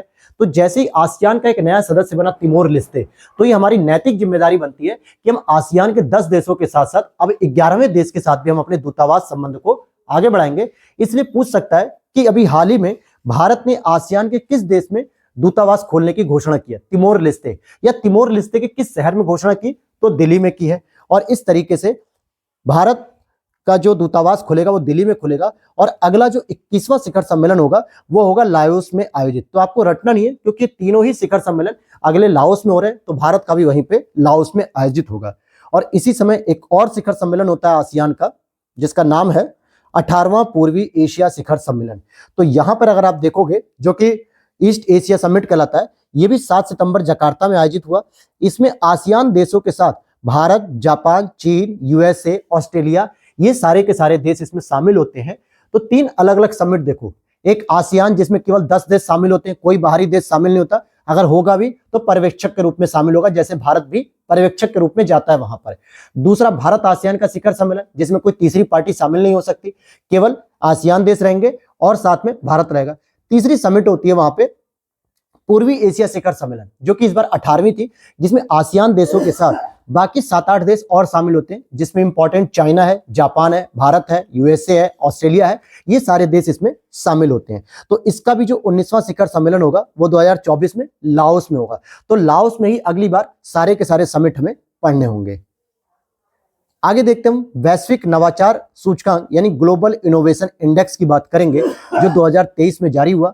वीपो द्वारा 27 सितंबर 2023 को इसे जारी किया गया। वीपो का मतलब होता है world intellectual property organisation. World intellectual property organisation, इसके द्वारा वैश्विक नवाचार सूचकांक जारी किया गया, जिसमें 132 देशों को इन्होंने शामिल किया। जिसमें पहली रैंकिंग की बात करूंगा तो स्विट्जरलैंड को दी गई। अगर भारत की बात करूं तो भारत की 40 रैंकिंग 2023 में आई है और 2022 में भी ये 40 रैंकिंग में थी। इट मींस कि नवाचार के मामले में अगर हमारे यहाँ कोई गिरावट नहीं हुई है तो हमारे यहाँ कोई वृद्धि भी देखने को नहीं मिली है। तो हमें नवाचार की ओर आगे बढ़ना चाहिए, जिससे हमारी रैंकिंग और बेहतर हो सके। आज 40 है, अगली साल हम कोशिश करें कि 35 के आसपास आ जाए, ठीक है। और अंतिम नंबर पे 132 नंबर पे अंगोला, जो कि एक अफ्रीकी देश है, बहुत पिछड़ा हुआ देश है, इसकी रैंकिंग दी गई है। पड़ोसी देशों में एकमात्र चीन हमसे बेहतर स्थिति में है, बाकी सभी देश इनोवेशन के मामले में हमसे पीछे हैं। तो भाई चाइना की रैंकिंग 12 है, बाकी जो भी रैंकिंग होगी, जैसे नेपाल की, भूटान की, पाकिस्तान, अफगानिस्तान, म्यांमार, श्रीलंका, मालदीव, ये जितने भी हमारे पड़ोसी देश हैं, ये सभी नवाचार सूचकांक में भारत से पीछे हैं। यह सूचकांक वीपो, कार्नेल यूनिवर्सिटी और इनसीड बिजनेस स्कूल द्वारा संयुक्त रूप से जारी किया जाता है। लेकिन मुख्यतः जो प्रश्न पूछा जाता है वो वीपो का ही नाम आता है, हालांकि तीनों को ही आपको याद रखना चाहिए। अब यहां पर हम जीबीए की बात करेंगे जो बहुत इंपॉर्टेंट है। भारत और अमेरिका के द्वारा G20 के समिट इसको शुरू किया गया था, जिसका नाम होता है जीबीए का मतलब होता है ग्लोबल बायोफ्यूल अलायंस। 9 सितंबर, क्योंकि आपको पता है 7 से 9 सितंबर के बीच में G20 शिखर सम्मेलन हुआ था भारत के नई दिल्ली में। तो यहाँ पे नई दिल्ली में G20 के दौरान मोदी जी के भारत यात्रा मोदी जी जो कि भारत की तरफ से थे, लूला डी सिल्वा ब्राजील और जो बाइडेन यूएसए, इन लोगों ने संयुक्त रूप से जीबीए के गठन की घोषणा की थी। इसका मुख्य उद्देश्य क्या था कि जो हम बायोफ्यूल तैयार कर रहे हैं तो उसके लिए हम ग्लोबल स्तर पे तकनीकी नवाचार का जो है कि एक देश से दूसरे देश में हस्तांतरण करेंगे, वित्तीय आवश्यकता को पूरा करेंगे, जो बायोफ्यूल संयंत्र तैयार करने के लिए, बायोफ्यूल टेक्नोलॉजी को बढ़ावा देने के लिए। तो इसी को ध्यान में रखते हुए ग्लोबल बायोफ्यूल अलायंस की घोषणा की गई है, जिसमें मुख्य रूप से भूमिका निभाई भारत ने, यूएसए ने और ब्राजील ने। हालांकि इसमें और भी देश अब इसमें शामिल हो चुके हैं, लेकिन जीबीए का जो उद्घाटन हुआ 2023 में G20 समिट के दौरान हुआ। और एथेनॉल की बात करें, एथेनॉल बायोफ्यूल का एक प्रोडक्ट है और इसके उत्पादन में अग्रणी देश की बात करेंगे तो भारत है, ब्राजील है और यूएसए। क्योंकि एथेनॉल को बनाने के लिए हमें जो गन्ने की कंपनी होती है, जैसे कि जो चीनी मिल होती है, वहां पे सीरा निकलता है, जो काले कलर का तरल पदार्थ होता है सीरा। इस सीरे के माध्यम से हम एथेनॉल को तैयार करते हैं जो पेट्रोल को रिप्लेस कर सकता है। जैसे बायोडीजल को हम डीजल रिप्लेस करने के लिए करते हैं, उसी तरीके से पेट्रोल को रिप्लेस करने के लिए एथेनॉल बनाया जाता है। और एथेनॉल के मामले में भारत, ब्राजील, यूएसए, ये 3 क्रम से देश आते हैं। अब एक रैंकिंग जारी होती है यूनिवर्सिटी की, जिसको हम लोग पढ़ेंगे वर्ल्ड यूनिवर्सिटी रैंकिंग 2023। तो टाइम्स हायर एजुकेशन द्वारा सितंबर 2023 में जारी की गई थी, टाइम्स हायर एजुकेशन इंस्टीट्यूट के द्वारा, जिसमें 1904 विश्वविद्यालयों को शामिल किया गया था। और पहली बार था कि भारत के 91 विश्वविद्यालय इसमें शामिल हुए। भारत के जितने भी विश्वविद्यालय, उनमें से 91 विश्वविद्यालय इसमें शामिल हुए। और अगर हम पहली रैंकिंग की बात करेंगे तो इस बार पहली रैंकिंग ऑक्सफोर्ड यूनिवर्सिटी, जो कि यूनाइटेड किंगडम में स्थित है, उसको मिली। और सेकंड रैंकिंग यूएसए की स्टैनफोर्ड यूनिवर्सिटी को मिली। सामान्यतः क्या होता था, MIT, Massachusetts institute of technology, USA की थी, ये अक्सर फर्स्ट रैंकिंग पे रहती थी। लेकिन इस बार ऑक्सफोर्ड यूनिवर्सिटी यूके की फर्स्ट रैंकिंग पे और सेकंड रैंकिंग पे स्टैनफोर्ड यूनिवर्सिटी है। अब यहां पर बात हम करेंगे कि कुछ भारत की भी यूनिवर्सिटियां हैं जो विश्व के स्तर पे टॉप मोस्ट रैंकिंग प्राप्त करती हैं, लेकिन हम उन्हें भारत के अंतर्गत पढ़ेंगे कि भारत में सबसे पहली यूनिवर्सिटी कौन सी है। तो आप देखोगे पहली रैंकिंग मिलती है IISc बंगलुरु को, यानी Indian institute of sciences Bengaluru को पहली रैंकिंग मिलती है भारत के अंतर्गत। वैश्विक स्तर पे अगर हम देखेंगे तो सबसे पहले IISc बेंगलुरु का नाम था। फिर सेकंड नंबर पे आता है अन्ना यूनिवर्सिटी, साउथ की यूनिवर्सिटी है अन्ना यूनिवर्सिटी। ये किस स्टेट में, ये आप लोग कमेंट करके बताइएगा मुझे, गूगल पर चेक करके। और उसके बाद रैंक 7 आई थी AMU, अलीगढ़ मुस्लिम यूनिवर्सिटी, जो कि यूपी के लिहाज से अगर हम देखेंगे तो पहली यूनिवर्सिटी हो जाएगी। और रैंक 8 आई थी BHU वाराणसी की, जो कि यूपी में सेकंड नंबर हो जाएगी। तो अगर आपसे कहता है कि टाइम्स हायर एजुकेशन के द्वारा जो वर्ल्ड यूनिवर्सिटी रैंकिंग जारी की गई है, इसमें यूपी की पहली यूनिवर्सिटी कौन बनी, तो AMU बनेगी। और यूपी की दूसरी यूनिवर्सिटी BHU बनेगी। अगर पूछता है भारत की पहली यूनिवर्सिटी, तो IISc बंगलुरु और सेकंड अन्ना यूनिवर्सिटी बनेगी। तो इस तरीके से आपको देखना है। एक और रैंकिंग जारी की गई है, विश्व सैन्य ताकत रैंकिंग। हम यहाँ पे सैन्य हथियारों के आयात निर्यात की रिपोर्ट नहीं पढ़ रहे हैं, जो कि सिप्री के द्वारा जारी होती है, उसे मैं कल की क्लास में कवर करूंगा। लेकिन आज हम लोग पढ़ रहे हैं कि केवल वैश्विक स्तर पे कौन सा देश सैन्य रूप से सबसे ज्यादा ताकतवर है। हथियारों की खरीद फरोख्त की बात नहीं हो रही, ताकतवर कौन है, किसकी आर्मी, किसकी मिलिट्री, किसकी नेवी, किसकी एयरफोर्स सबसे ज्यादा ताकतवर है। तो 145 देशों की रैंकिंग में सबसे ज्यादा ताकतवर यूएसए की है, सेकंड नंबर पे रसिया है, थर्ड नंबर पे चाइना है। तो सबसे इंपॉर्टेंट बात कि इंडिया भी हमारा पीछे नहीं है, दुनिया में चौथे नंबर पे आता है। इसने France, Israel, UK, Japan, Germany जैसी मिलिट्रीज को, आर्मी सेना को पीछे धकेल दिया। चौथे नंबर पे यह स्थान कब्जा किया भारत ने। तो ये हमारे लिए क्या होगा, सैन्य ताकत से संबंधित एक प्रश्न बन सकता है। और सबसे अंतिम स्तर पे भूटान। भूटान वैसे भी बेचारा भारत पे ही निर्भर होता है कि किसी भी प्रकार की मिलिट्री आर्मी की हेल्प के लिए भूटान भारत पे ही निर्भर है, इसलिए वो सबसे कमजोर माना जाता है। नाटो शिखर सम्मेलन की बात करेंगे, जो मैंने आपसे बताया कि जैसे आसियान में एक सदस्य जुड़ा, ब्रिक्स में जुड़ा, G20 में जुड़ा, SCO में जुड़ा, तो नाटो में भी इसी तरीके से एक सदस्य जुड़ा है। तो बात करेंगे जुलाई 2023 में लिथुआनिया में यह आयोजित किया गया था। टोटल 31 देश हैं। कितने देश हैं? 31। अगर मैं इसकी स्थापना की बात करूं तो 4 अप्रैल 1949 में वॉशिंगटन संधि के नाम से हुई थी। इसका हेडक्वार्टर बेल्जियम की राजधानी ब्रुसेल्स में है। महासचिव की बात करेंगे तो जेंस स्टोल्टेनबर्ग हैं। ये वॉशिंगटन संधि द्वारा कलेक्टिव सिक्योरिटी पर आधारित है। इट मींस कि जैसे मान लो आपके फ्रेंड्स के कोई ग्रुप है, 10 लोग एक ग्रुप में रहते हो या एक रूम में रहते हो या तैयारी कर रहे हो कुछ भी, और अगर उसमें से किसी एक पर भी किसी ने अटैक किया, किसी एक के साथ अगर कोई बदतमीजी हुई, तो ये मान के चलो केवल उसके साथ नहीं बल्कि आपके पूरे ग्रुप के साथ हुई है। तो एक पर हमला हो रहा है तो ये मानो कि सब पे हमला हो रहा है। तो एक की सुरक्षा करोगे इट मींस कि सबकी सुरक्षा करोगे। तो इसी को हम कलेक्टिव सिक्योरिटी का कॉन्सेप्ट कहते हैं, सामूहिक सुरक्षा। अब सबसे इंपॉर्टेंट है कि इसमें पहली बार फिनलैंड जो कि 31वां देश था ये शामिल हुआ, क्योंकि 2022 तक फिनलैंड इसमें शामिल नहीं था। 2023 में फिनलैंड ने पहली बार इसकी बैठक में भाग लिया जो कि 31वें सदस्य के रूप में था। क्लियर हो गई बात। अब आगे देखते हैं यहाँ पे मोदी जी की फ्रांस यात्रा। हालांकि और भी अभी लेटेस्ट यात्राएं हैं जो घटना चक्र ई दृष्टि की मैगजीन में है, तो उसको भी मैं अलग से वीडियो में कवर करूंगा, क्योंकि अभी तबीयत ठीक न होने की वजह से मैंने उसको पूरा नोट डाउन नहीं किया है, नोट्स नहीं बनाया। अगर मुझे बुक से पढ़ाना होता तो उसकी पीडीएफ मेरे पास आ चुकी है, लेकिन मुझे बुक से पढ़ाना नहीं है क्योंकि बुक तो आपके पास भी है, लेकिन उसके जो एग्जाम ओरिएंटेड जो पॉइंट है, जो बहुत शॉर्ट में चीजें होनी चाहिए ताकि मल्टीपल टाइम रिवीजन हो सके, वो तैयार करने में थोड़ा टाइम लगता है, जिसको समझना पड़ता है, हैंड रिटन करना पड़ता है, और लिखने में मुझे वैसे भी समस्या हो रही है। तो इन सब चीजों को देख के मैं उसकी क्लास कल लेकर आऊंगा, आज उसको पूरा तैयार कर लूंगा। तो आज तो हम लोग घटनासार के टॉपिक कवर कर रहे हैं और कल हम लोग करेंगे ई दृष्टि घटना चक्र। तो टोटल देखोगे घटनासार में 20 आपको टॉपिक मिले, घटना चक्र में 20-25 मिलेंगे, तो टोटल 40 टॉपिक हो जाएंगे, जहां से आईआर आपका बिल्कुल कवर हो जाएगा और 70 नेशनल। तो इस तरीके से लिमिटेड टॉपिक के साथ हम चलेंगे तो आपका सभी करंट अफेयर्स अच्छे से तैयार होगा, जो कि पीसीएस और आरओ दोनों के लिए रामबाण साबित हो जाएगा। तो चलिए मोदी जी की जरा फ्रांस यात्रा को भी देख लेते हैं। 13 से 14 जुलाई को फ्रांस की यात्रा पर मोदी जी थे, और इसी वर्ष भारत और फ्रांस के जो संबंध है वो 25 वर्ष पूरे करते हैं। और इस दौरान मोदी जी फ्रांस के राष्ट्रीय दिवस जो कि बैस्टिल डे के नाम से जाना था 14 जुलाई को, इस पर मुख्य अतिथि रहे। क्योंकि जब फ्रांस की क्रांति हो रही थी तो 14 जुलाई को बैस्टिल डे के नाम की एक जेल थी, उस पर धावा बोला गया था, और वहां से जो क्रांतिकारी थे, जो नेशनलिस्ट थे, उनको छुड़ाया गया, और इसीलिए बैस्टिल डे को क्या मनाता है, 14 जुलाई को एक राष्ट्रीय प्रतीक के रूप में मनाता है, या राष्ट्रीय स्वतंत्रता दिवस के रूप में मनाया जाता है। तो इस अवसर पर मोदी जी फ्रांस में मुख्य अतिथि के रूप में थे। The grand cross of the legion of honour, इससे सम्मानित होने वाले पहले भारतीय प्रधानमंत्री हैं, जो कि फ्रांस का सर्वोच्च नागरिक सम्मान है। जैसे हमारे भारत का सर्वोच्च नागरिक सम्मान क्या है, भारत रत्न। हम किसी को भी देते हैं तो ये मानते हैं कि भारत का ऐसा रत्न है जिसने ऐतिहासिक रूप से भारत की उपलब्धियों में अपना योगदान दिया है। ठीक उसी प्रकार से फ्रांस का the grand cross of the legion of honour, ये सम्मानित होने वाले प्रधानमंत्री नरेंद्र मोदी जी पहले व्यक्ति हैं या पहले पीएम है। और यहाँ पे अब भारत और फ्रांस के बीच में कुछ संधियां हुई थी, कुछ समझौते हुए थी, जैसे हॉरिजन 2047 जो कि एक रणनीतिक भागीदारी को लेकर आगे बढ़ता है, स्ट्रेटेजिक पार्टनरशिप, जिसमें हम व्यापार की बात करेंगे, वित्त के आदान प्रदान की बात करेंगे, सैनिक सुरक्षा की बात करेंगे, हथियारों की खरीद फरोख्त की बात करेंगे। तो सभी चीजें रणनीतिक रूप से ये भागीदारी थी भारत और फ्रांस के बीच में। अब आपसे प्रश्न क्या पूछ लेगा कि हॉरिजन 2047 अभी हाल ही में चर्चा में रहा, ये किन दो देशों के बीच समझौता हुआ था? ऑप्शन देगा Bharat USA, Bharat France, Bharat Israel, Bharat Germany. आप यहाँ पे कंफ्यूज हो जाओगे। प्रश्न ऐसे ही बनाए जाते हैं। आप पीवाईक्यू को देखोगे तो करंट अफेयर्स में ऐसे ही प्रश्न घुमा के बनाए जाते हैं।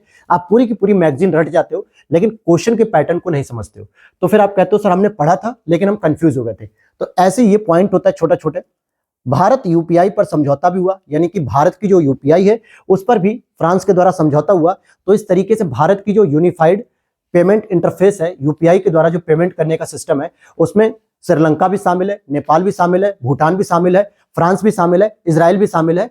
तो इस तरीके से अब यहाँ पे क्या होगा कि जो भी व्यक्ति फ्रांस में घूमने जा रहा है तो उसको फ्रांस की करेंसी में पेमेंट करने की आवश्यकता नहीं है, बल्कि वो अपनी यूपीआई जो फोन पे, पेटीएम, गूगल पे, जिसका भी प्रयोग कर रहा हो, उससे वो डायरेक्ट पेमेंट कर सकता है। और इसकी उद्घाटन कहां पर किया गया? तो इसका उद्घाटन जो आईफिल टावर है वहीं से उद्घाटन किया गया कि सबसे पहले आप आईफिल टावर घूमिए, वहां पे जो भी टैक्स वगैरह लगेगा, जो भी पेमेंट लगेगी, आप अपने यूपीआई से पेमेंट कर सकते हो। इसी तरीके से तृष्णा की बात करेंगे तो संयुक्त पृथ्वी अवलोकन उपग्रह पर भी एक समझौता हुआ। तो ये एक तरीके से पृथ्वी को ऑब्जर्व करने वाला एक उपग्रह सैटेलाइट है तृष्णा, जो कि भारत और फ्रांस के बीच में समझौता हुआ और यह मोदी जी की छठी फ्रांस यात्रा थी। तो जो कि यात्रा ही बता रही है कि भारत और फ्रांस के संबंध कितने मधुर हो रहे हैं। इसी तरीके से भारत और यूएई की भी यात्रा देखने को मिलती है। मोदी जी जब यूएई जाते हैं वहीं से, तो 15 जुलाई 2023 को यूएई की यात्रा की, जिसमें ये ऑलरेडी इनकी 5वीं यात्रा थी। तो यूएई के साथ भी भारत के संबंध बहुत ही अच्छे चल रहे हैं। आरबीआई और यूएई की सेंट्रल बैंक के बीच सीमा पार लेन देन स्थानीय मुद्रा निपटान एलसीएस यानी कि लोकल करेंसी सेटलमेंट प्रणाली पर भी समझौता हुआ। तो एलसीएस क्या है? लोकल करेंसी सेटलमेंट, यानी आरबीआई जो कि भारत का केंद्रीय बैंक है, इसी तरीके से यूरोपीय यूनियन का जो यूएई का जो सेंट्रल बैंक है, इन दोनों के बीच में किसी भी प्रकार की जो मुद्रा का जो मामला है जो स्थानीय स्तर पे निपटाने के लिए कि भाई कितना पैसा उधार रह गया, कितना पैसा नहीं है, व्यापारियों के बीच में कितना पैसा है, इसको निपटान करने के लिए एलसीएस प्रणाली पर समझौता किया गया। तो इसी के तरीके से हम देखेंगे कि भारत के यूपीआई पर यूएई के आईपीपी यानी इंस्टेंट पेमेंट प्लेटफॉर्म के एकीकरण हेतु समझौता हुआ। तो आप देखोगे कि भारत और यूपीआई के बीच में, मतलब भारत के यूपीआई और यूएई के आईआईपी के बीच में भी समझौता हुआ। तो मैंने जैसा बताया कि फ्रांस भी शामिल हो गया, नेपाल भी है, भूटान भी है, यूएई भी इसमें शामिल है, श्रीलंका भी शामिल है। ये वो सारे देश हैं जो भारत के यूपीआई का यूज कर रहे हैं और हम भी वहां के आईपीपी का यूज कर सकते हैं। तो ये अपने एकीकरण का समझौता हुआ। और एक इंपॉर्टेंट चीज है कि आईआईटी दिल्ली का एक परिसर यूएई में खोलने के पर समझौता हुआ है कि यूएई में आईआईटी दिल्ली का भी एक कॉम्प्लेक्स खोला जाएगा। जिस प्रकार से पिछले वर्ष यूपीपीसीएस 2023 के करंट अफेयर्स में पूछा गया था कि ऑस्ट्रेलिया का एक यूनिवर्सिटी का कॉम्प्लेक्स या यूनिवर्सिटी का एक कैंपस भारत में कहाँ खोला जा रहा है, तो मैंने आपको बताया था, करंट अफेयर्स में पढ़ाया भी था, गुजरात में खोला जा रहा था और वही सेम टू सेम प्रश्न आ गया था।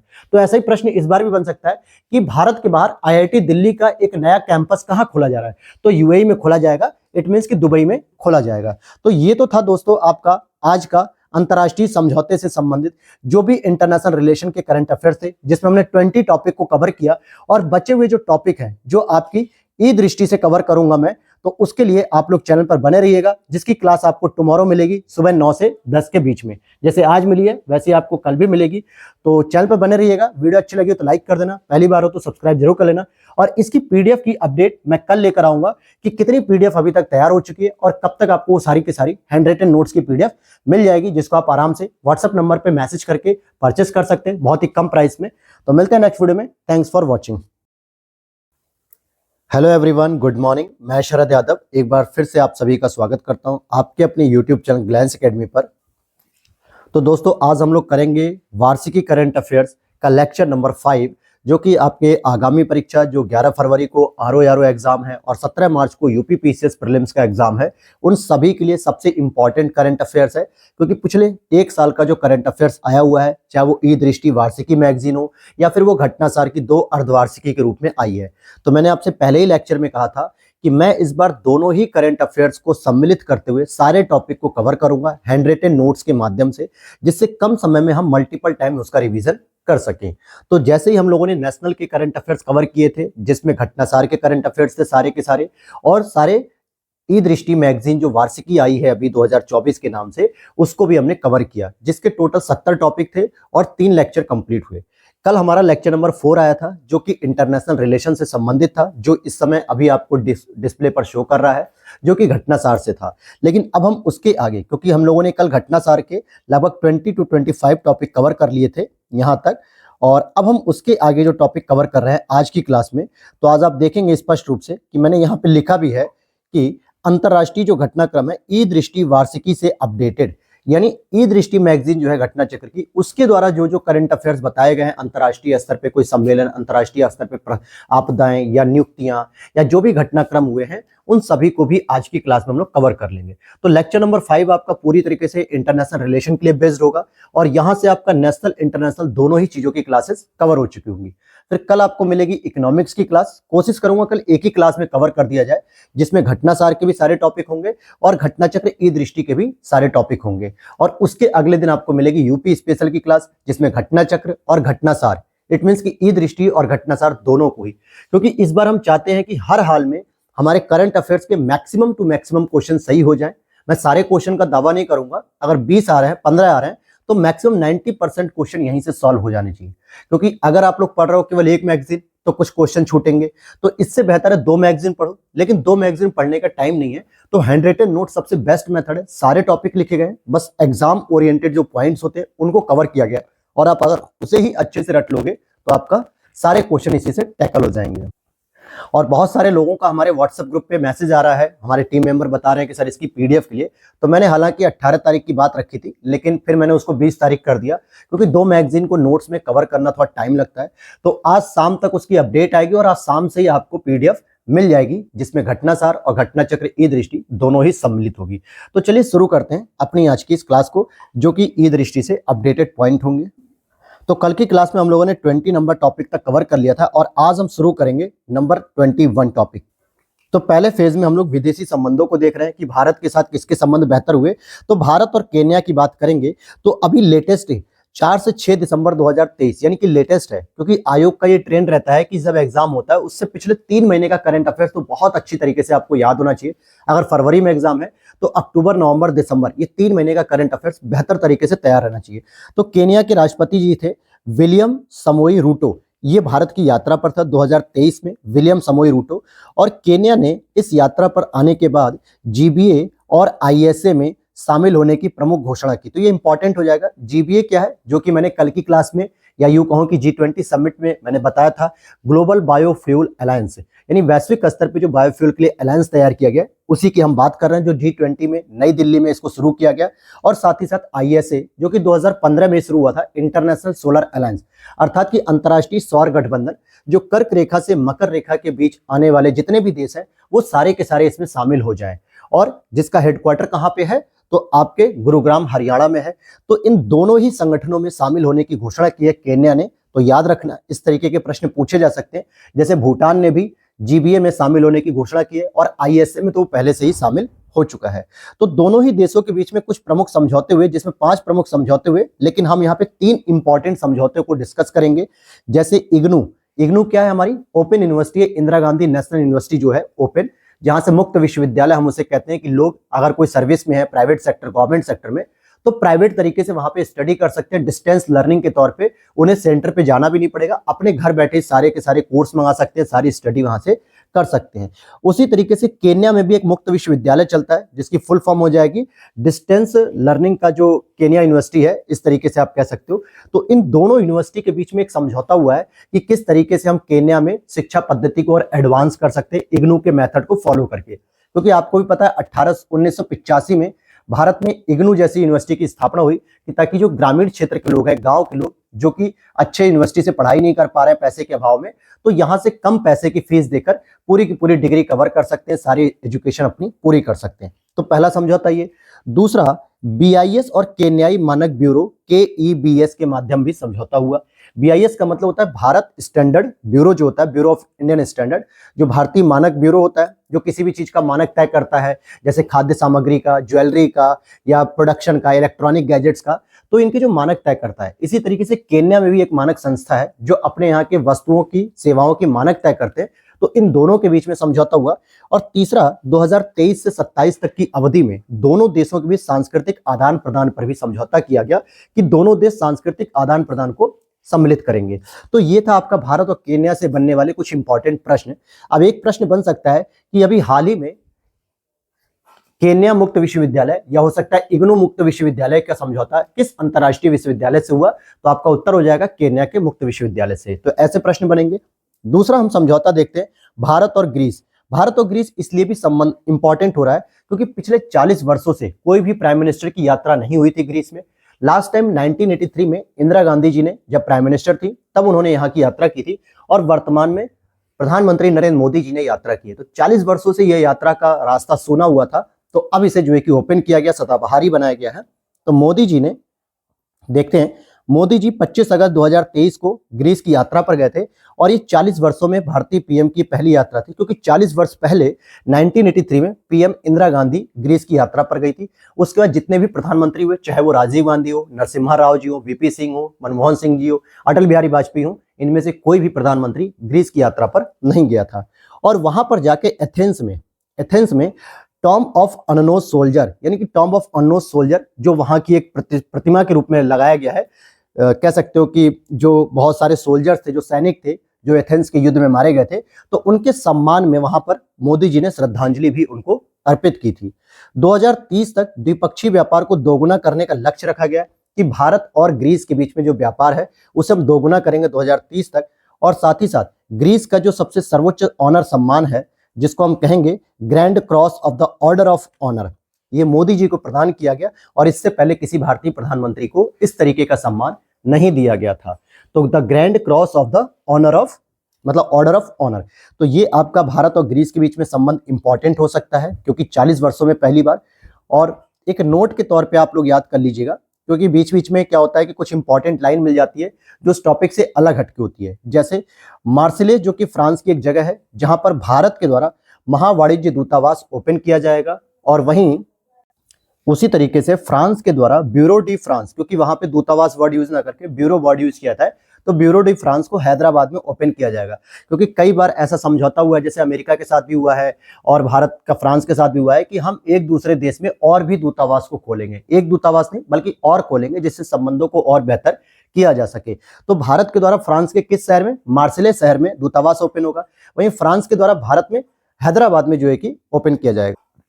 अगली यात्रा देखते हैं हम लोग भारत और मिस्र की, जो कि जून 2023 में मोदी जी ने मिस्र की यात्रा की थी। और जनवरी 2023 में 74वें गणतंत्र दिवस पे जब मिस्र के राष्ट्रपति अब्देल फतेह अल सीसी मुख्य अतिथि के रूप में यहाँ पर आए थे, तो उन्होंने मोदी जी से ये आग्रह किया था कि आप भी हमारे यहाँ जो है कि किसी समय मौका निकालकर जरूर आइए। तो जनवरी में तो मिस्र के राष्ट्रपति जी मुख्य अतिथि के रूप में जब यहाँ आए थे, तो उसके बाद 5-6 महीने के बाद मोदी जी को जब फुर्सत मिली, तो जून 2023 में उन्होंने भी मिस्र की यात्रा की।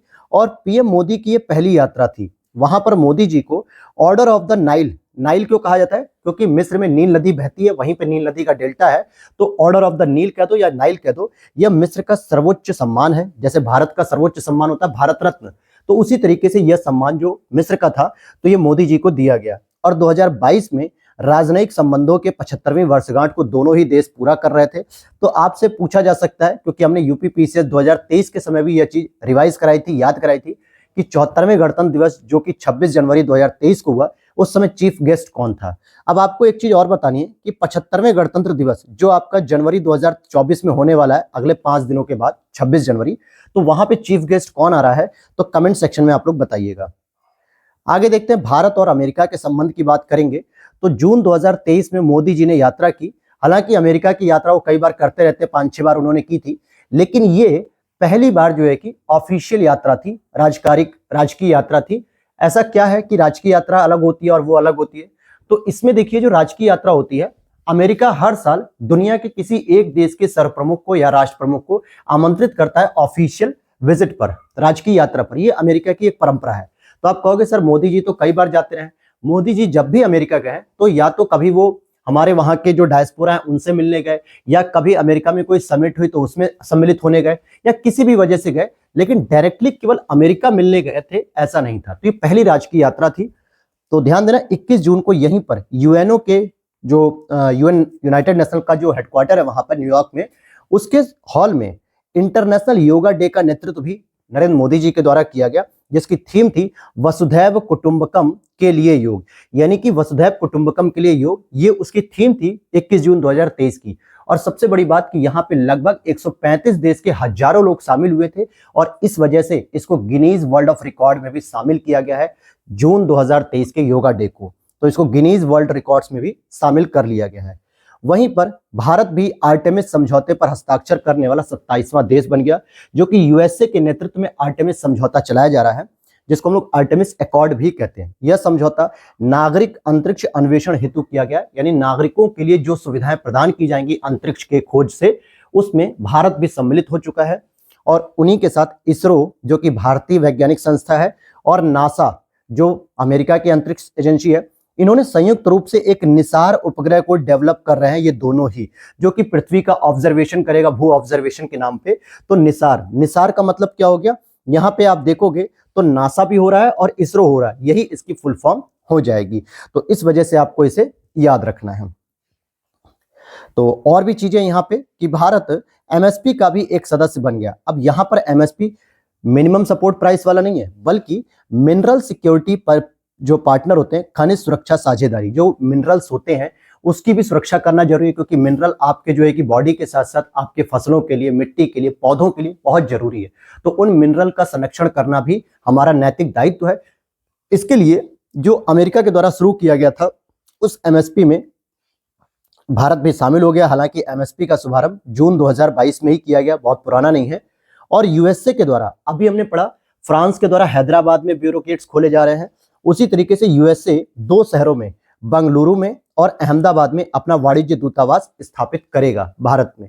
तो ऐसा तो नहीं है ना कि क्या पहले से ही दूतावास यहाँ पर नहीं है, तो ऐसा नहीं है, भारत में पहले से ही दूतावास है, लेकिन और संबंधों को बेहतर करने के लिए, खासकर सिलिकॉन वैली टेक्नोलॉजी में और संबंधों को गाढ़ा करने के लिए, गहरा करने के लिए बंगलुरु में एक दूतावास खोला जा रहा है और उसी तरीके से अहमदाबाद में भी। तो भारत भी उसके बदले में क्या कर रहा है, यूएसए के सिएटल शहर में वाणिज्य दूतावास ओपन करेगा और फ्रांस के कहां पे करेगा, मर्सिले शहर में करेगा। और 2 पॉइंट और इंपॉर्टेंट है जो एग्जाम के दृष्टिकोण से महत्वपूर्ण हो सकते हैं, क्योंकि यूएसए का एक जो ह्यूस्टन विश्वविद्यालय है वहां पे तमिल अध्ययन चेयर को स्थापित किया गया है और शिकागो विश्वविद्यालय में विवेकानंद चेयर को स्थापित किया गया है। अब चेयर का मतलब क्या, कि विवेकानंद जी जिस कुर्सी पर बैठ के भाषण दे रहे थे क्या उसे स्थापित किया गया है, तो ऐसा नहीं है। जिस प्रकार से आपकी यूनिवर्सिटी में बहुत सारे डिपार्टमेंट होते हैं कि हम यहाँ पे बौद्ध स्टडी करेंगे, हम यहाँ पे तमिल स्टडी करेंगे, हम यहाँ पे सोशल की स्टडी करेंगे, हम यहाँ पे साइंस की स्टडी करेंगे, तो उनके लिए एक फैकल्टी बना दी जाती है या एक क्लासरूम या हॉल डिजाइन कर दिया जाता है। सेम उसी तरीके से वहां पर भी विवेकानंद जी के याद में या विवेकानंद जी के सम्मान में वहां पे विवेकानंद चेयर बनाई गई है, यानी एक डिपार्टमेंट टाइप का बना दिया गया जहां से आप विवेकानंद के बारे में और रिसर्च कर सकते हो। और सेम इसी तरीके से तमिल स्टडी के लिए भी एक डिपार्टमेंट टाइप का बना दिया गया है। तो ह्यूस्टन विश्वविद्यालय में तमिल अध्ययन चेयर बनता है और शिकागो यूनिवर्सिटी में, जहां पर विवेकानंद जी ने 1892-93 में समिट में शामिल हुए थे, भाषण दिया था धार्मिक समारोह में, तो वहां पर विवेकानंद चेयर स्थापित की गई है। तो ये तो हो गए आपके कुछ इंपॉर्टेंट। और एक आखिरी हम लोग विदेशी संबंध पढ़ लेते हैं, जहां से पिछली बार ही जब हमने यूपी पीसीएस 2023 का करंट अफेयर्स पढ़ रहे थे, 750+ एमसीक्यू सीरीज भी करा रहे थे, तो वहां मैंने पहले ही कहा था कि ऑस्ट्रेलिया से एक प्रश्न आएगा और बिल्कुल वही प्रश्न आया जो मैंने बताया था, डेक्कन विश्वविद्यालय। जिन्होंने 2023 का प्रीलिम्स दिया होगा उन्हें पता होगा डेक्कन विश्वविद्यालय से संबंधित क्या प्रश्न आया था और हमने क्या पढ़ा था। तो वहां पे फिर से हम पढ़ लेते हैं कि मार्च 2023 में प्रधानमंत्री एंथनी एल्बनीज ऑस्ट्रेलिया के, ये भारत की यात्रा पर थे। मार्च 2023 में प्रथम भारत ऑस्ट्रेलिया वार्षिक शिखर सम्मेलन का भी आयोजन शुरू किया गया। हालांकि जब एंथनी एल्बनीज जी आए थे तो मोन्टाना स्टेडियम, जो कि गुजरात में है, सबसे बड़ा स्टेडियम माना जाता है, यहां पर जो गावस्कर और बॉर्डर ट्रॉफी हो रही थी, तो उसके चौथे टेस्ट मैच को भी देखने गए थे। और प्रथम जनरल रावत भारत ऑस्ट्रेलिया युवा अधिकारी रक्षा विनिमय कार्यक्रम भी प्रारंभ किया गया। जो भारत के प्रथम जनरल रावत थे, बिपिन रावत जी, उनके याद में इस नाम को जोड़ते हुए भारत ऑस्ट्रेलिया के बीच में युवा अधिकारी डिफेंस कॉरिडोर या रक्षा विनिमय कार्यक्रम भी शुरू किया गया। तो एक तो भारत ऑस्ट्रेलिया का शिखर सम्मेलन शुरू हो गया कि अब हर साल भारत और ऑस्ट्रेलिया के बीच में शिखर सम्मेलन होगा, एक साल भारत में, एक साल ऑस्ट्रेलिया में होगा। और वहीं भारत में पहला विदेशी यूनिवर्सिटी खोली जा रही है, डेक्कन विश्वविद्यालय गांधीनगर गुजरात, जिसको हम गिफ्ट सिटी भी कहते हैं, इसमें ओपन होगा। और यही सेम प्रश्न आपसे यूपी पीसीएस 2023 में पूछ लिया गया था, बिल्कुल यही सेम प्रश्न था। तो आगे देख लेते हैं भारत यूनेस्को की। अब ध्यान देना, एक छोटा सा शॉर्ट नोट्स है कि यूनेस्को के बारे में, हालांकि मैंने नेशनल करंट अफेयर्स में डिटेल से बता दिया था कि यूनेस्को के द्वारा 3 अचीवमेंट यहां पर भारत को दिए गए। पहला, क्रिएटिव शहर के रूप में कोझिकोड और ग्वालियर को शामिल किया गया था। दूसरा, 15वीं अमूर्त सांस्कृतिक विरासत के रूप में गरबा को शामिल किया गया। और विश्व धरोहर के रूप में 41 और 42 नंबर पे शांति निकेतन और होयसलेश्वर मंदिर समूह को विश्व धरोहर की लिस्ट में शामिल किया गया। तो इन तीनों ही चीज को मैंने नेशनल के करंट अफेयर्स में शामिल कर दिया था, लेकिन यहाँ पे कुछ फैक्ट को मैं अपडेट कर रहा हूं। तो यूनेस्को की अमूर्त सांस्कृतिक विरासत के संरक्षण हेतु अंतर सरकारी समिति का भारत सदस्य है, जो कि 2022 में चुना गया था और 4 वर्षों तक रहेगा, 2026 तक रहेगा। तो भारत भी जो अंतर्राष्ट्रीय स्तर पर सांस्कृतिक विरासत के लिए यूनेस्को की एक टीम होती है, जिसमें यह देखा जाता है कि दुनिया के किन देशों में हम सांस्कृतिक विरासत का संरक्षण करेंगे, कौन कौन सी धरोहर ऐसी है जहां पर हमें संरक्षण करना चाहिए। तो भारत भी उसमें एक सदस्य के रूप में शामिल रहता है, जो 2022 में चुनकर आया था और 4 वर्ष के लिए बना रहेगा। तो इसी के साथ हम भारत की कुछ महत्वपूर्ण अमूर्त सांस्कृतिक विरासतों को देख लेते हैं। लेटेस्ट की बात करेंगे तो गुजरात का गरबा 2023 में शामिल हुआ है, जो हिंदू पर्व नवरात्र के दौरान होता है, जिसमें जो नवदुर्गा पूजा होती है उस समय इसको किया जाता है। लेकिन मैं बात करूं कि पहली अमूर्त सांस्कृतिक विरासत कौन सी रही है भारत की, तो रामलीला रही है, जो कि 2008 में शामिल की गई थी, जो कि राम जी के जीवन पर पूरी दिखाई जाती है। दूसरे नंबर पे वैदिक मंत्र उच्चार, जो कि 2008 में ही इसे भी अमूर्त सांस्कृतिक विरासत में शामिल किया गया। तो इससे यह पता चलता है कि यूनेस्को के द्वारा पहली बार 2008 में भारत की अमूर्त सांस्कृतिक विरासत का शुभारंभ किया गया, उससे पहले नहीं थी। विश्व धरोहर स्थल की मैं बात नहीं कर रहा हूं, क्योंकि विश्व धरोहर स्थल का मतलब होता है जहां आप घूम सकते हैं, जिनको फिजिकली टच कर सकते हैं, जैसे ताजमहल हो गया, फतेहपुर सीकरी हो गया, या फिर आपका सांची स्तूप हो गया। आप इसे देख भी सकते हो, छू भी सकते हो, घूम भी सकते हो। लेकिन जो अमूर्त होती है, जिसको आप केवल महसूस कर सकते हो, आप गरबा के नृत्य आप देख रहे हो, लेकिन गरबा जैसे शब्द को कैसे समझोगे? नवरात्र की पूजा देख रहे हो, लेकिन आप उसे कैसे? तो ये सभी चीजें हैं। और लास्ट के जो 5-6 वो इंपॉर्टेंट है, जरा उनको याद रखना। कि योग की बात करें तो 2016 में इसे विरासत माना गया, अमूर्त सांस्कृतिक। नवरोज, जो कि फारसी त्योहार है, 2016 में इसको किया गया। कुंभ मेला, प्रयागराज का कुंभ मेला, हालांकि भारत में 4 जगह कुंभ मेले लगते हैं, उज्जैन में, हरिद्वार में, नासिक में, और इलाहाबाद में। लेकिन जो इलाहाबाद प्रयागराज वाला जो कुंभ मेला आयोजित हुआ था योगी जी की गवर्नमेंट में, तो 2017 का जो कुंभ मेला था, इसको अमूर्त सांस्कृतिक विरासत में शामिल किया गया। ये उत्तर प्रदेश का स्पेशल प्रश्न भी बन सकता है। और कोलकाता की दुर्गा पूजा को 2021 में, और लेटेस्ट इस बार गुजरात के गरबा को 2023 में। हालांकि नेशनल करंट अफेयर्स में मैंने इन चीजों को बहुत बेहतर तरीके से समझाया है।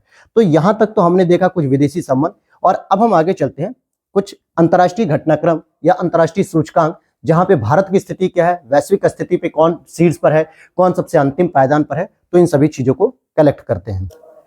आगे देखते हैं जलवायु परिवर्तन प्रदर्शन सूचकांक। अब आप कहोगे सर इसको तो आपने करा दिया था पहले ही। जी बिल्कुल, मैंने करा दिया था इसको कल की क्लास में इंटरनेशनल रिलेशन में घटना सार के द्वारा, लेकिन इसमें कुछ और भी नई अपडेट्स मुझे घटना चक्र में मिली ई दृष्टि में, तो मैंने इसको एक अलग हेडिंग के तौर पे लिख दिया। जैसे COP28 के दौरान इसे जारी किया गया था। COP28 कहाँ हुआ था? दुबई, यूएई के दुबई में। और इसको जो जारी किया था जर्मन वॉच संस्था के द्वारा, न्यू क्लाइमेट इंस्टीट्यूट के द्वारा संयुक्त रूप से इसे जारी किया था। इसमें एक और संस्था है जो छूट गई है, जिसको आप लोग देख लीजिएगा गूगल पर। तो हालांकि जो है कि जर्मन वॉच ही सबसे ज्यादा पूछी जाती है।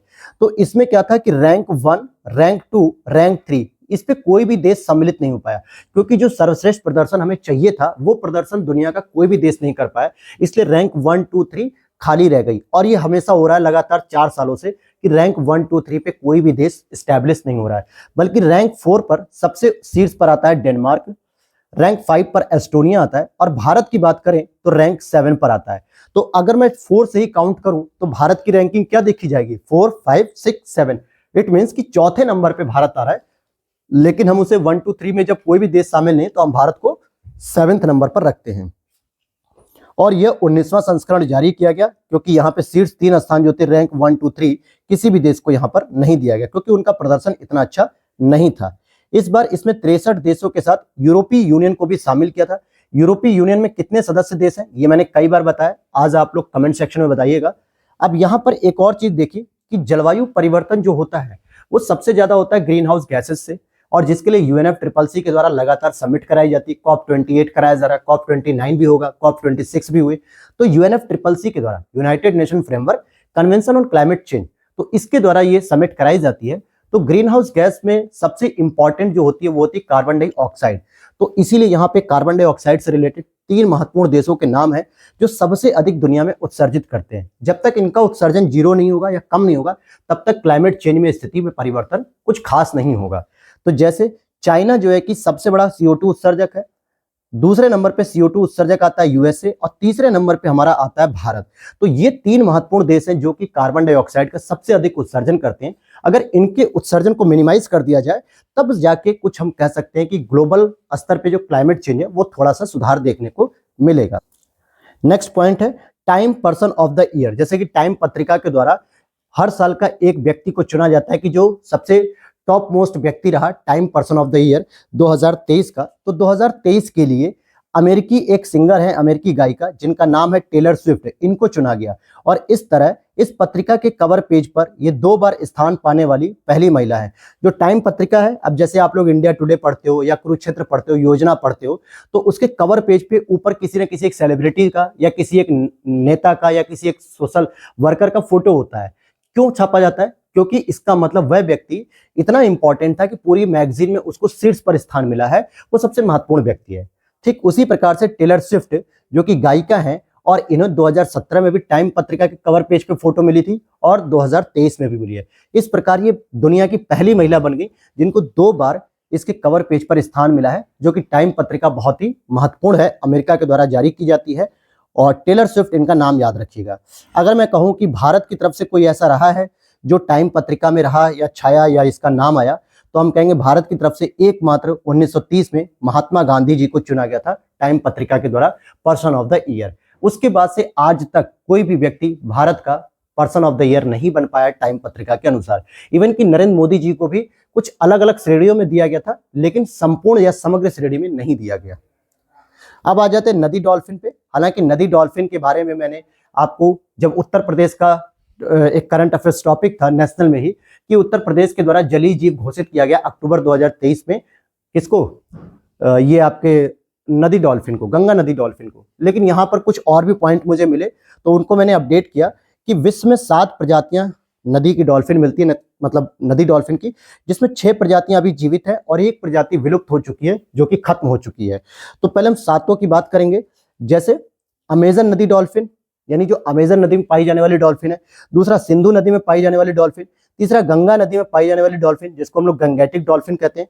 चौथा इरावदी नदी, जो कि म्यांमार में बहती है, इरावदी नदी, यहाँ पर भी डॉल्फिन है। और तुकुजी नदी डॉल्फिन, तुकुजी नदी डॉल्फिन, और यांगजी फिनलेस डॉल्फिन, और एक आती है बैजी, जिसको हम चीन नदी डॉल्फिन भी कहते हैं, लेकिन इसको 2006 में ही विलुप्त घोषित कर दिया गया था। इसीलिए ऊपर की ये जो 6 डॉल्फिन हैं, यही बस जीवित हैं। बाकी 7वें स्तर की जो प्रजाति है बैजी या चीन नदी में डॉल्फिन, 2006 में ही इसको समाप्त कर दिया गया, विलुप्त घोषित कर दिया गया कि अब इनका कोई अस्तित्व नहीं है।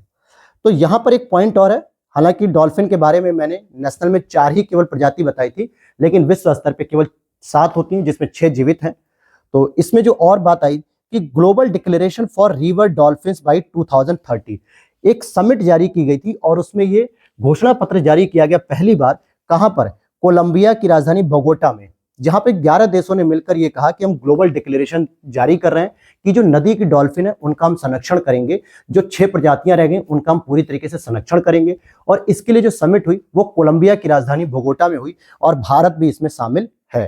तो बस यही एक इंपॉर्टेंट है कि 2030 तक का लक्ष्य बनाया गया कि किसी भी प्रकार से हम इन प्रजातियों का संरक्षण करें और इन डॉल्फिन की संख्या में वृद्धि करें।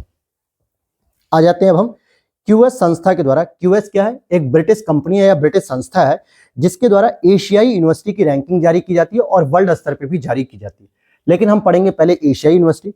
तो ब्रिटिश कंपनी क्यूएस के द्वारा प्रकाशित किए गई है क्यूएस एशिया विश्व रैंकिंग 2024। अब यहाँ पर जब एशिया के विश्वविद्यालयों की रैंकिंग पढ़ रहे हैं, तो हम एशिया में जितने भी देश हैं उनमें जितने भी विश्वविद्यालय हैं हम उनकी गणना करेंगे। तो नवंबर 2023 को जारी किया गया और ये 16वां संस्करण है। सबसे इंपॉर्टेंट बात है कि एशिया में 3 महत्वपूर्ण देश हैं, चाइना, जापान, भारत। बाकी बहुत सारे आसियान देश भी हैं, लेकिन क्षेत्रफल की दृष्टि से देखा जाए तो चाइना सबसे बड़ा देश है और दूसरे स्तर पर आएगा आपका भारत। तो देखा जाए कि जहां पर क्षेत्रफल अधिक है वहीं यूनिवर्सिटी सबसे अधिक होंगी।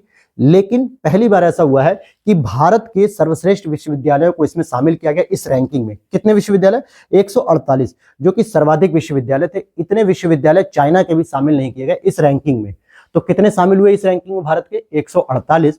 लेकिन टॉप मोस्ट रैंकिंग की बात करेंगे तो रैंक 1 पे चीन का एक विश्वविद्यालय है, पेकिंग यूनिवर्सिटी जिसको हम कहते हैं। ये एशिया का सर्वश्रेष्ठ विश्वविद्यालय घोषित किया गया। तो क्यूएस रैंकिंग ने क्या बताया कि चीन का जो पेकिंग यूनिवर्सिटी है वो सर्वश्रेष्ठ विश्वविद्यालय घोषित किया गया है। तो अब इसी स्तर पे देखें कि भारत की कौन कौन सी यूनिवर्सिटी हैं जो भारत के अंतर्गत तो रैंक 1, 2, 3 होंगी, लेकिन वैश्विक स्तर पे उनकी रैंक अलग होगी। तो एशिया में हम देखेंगे कि 40वीं रैंक मिलती है आईआईटी बॉम्बे, जो कि भारत में पहली रैंकिंग मिलेगी। 46 नंबर पे आईआईटी दिल्ली होता है, जो कि भारत में 2nd नंबर पे आती है। 63 नंबर पे आईआईटी कानपुर होता है, जो कि भारत में 6ठे नंबर पे आती है। तो एशियाई रैंकिंग में अगर हम बात करते हैं तो 40वें नंबर से शुरू होती है भारत की यूनिवर्सिटी की रैंकिंग, 40, 46, फिर 63। तो आईआईटी बॉम्बे, दिल्ली, कानपुर, तो ये याद रखना आपको। अब आगे चलते हैं CFE संधि। क्या होती है CF संधि दोस्तों? तो इसकी फुल फॉर्म होती है, अगर आप देखोगे, कि treaty on conventional armed force in Europe. यानी यूरोप में पारंपरिक सशस्त्र बलों पर संधि। हालांकि इस संधि की शुरुआत 1992 में की गई थी, जब यूएसएसआर का कोलैप्स हो गया था, शीत युद्ध समाप्त हो चुका था, रसिया का विघटन हो चुका था।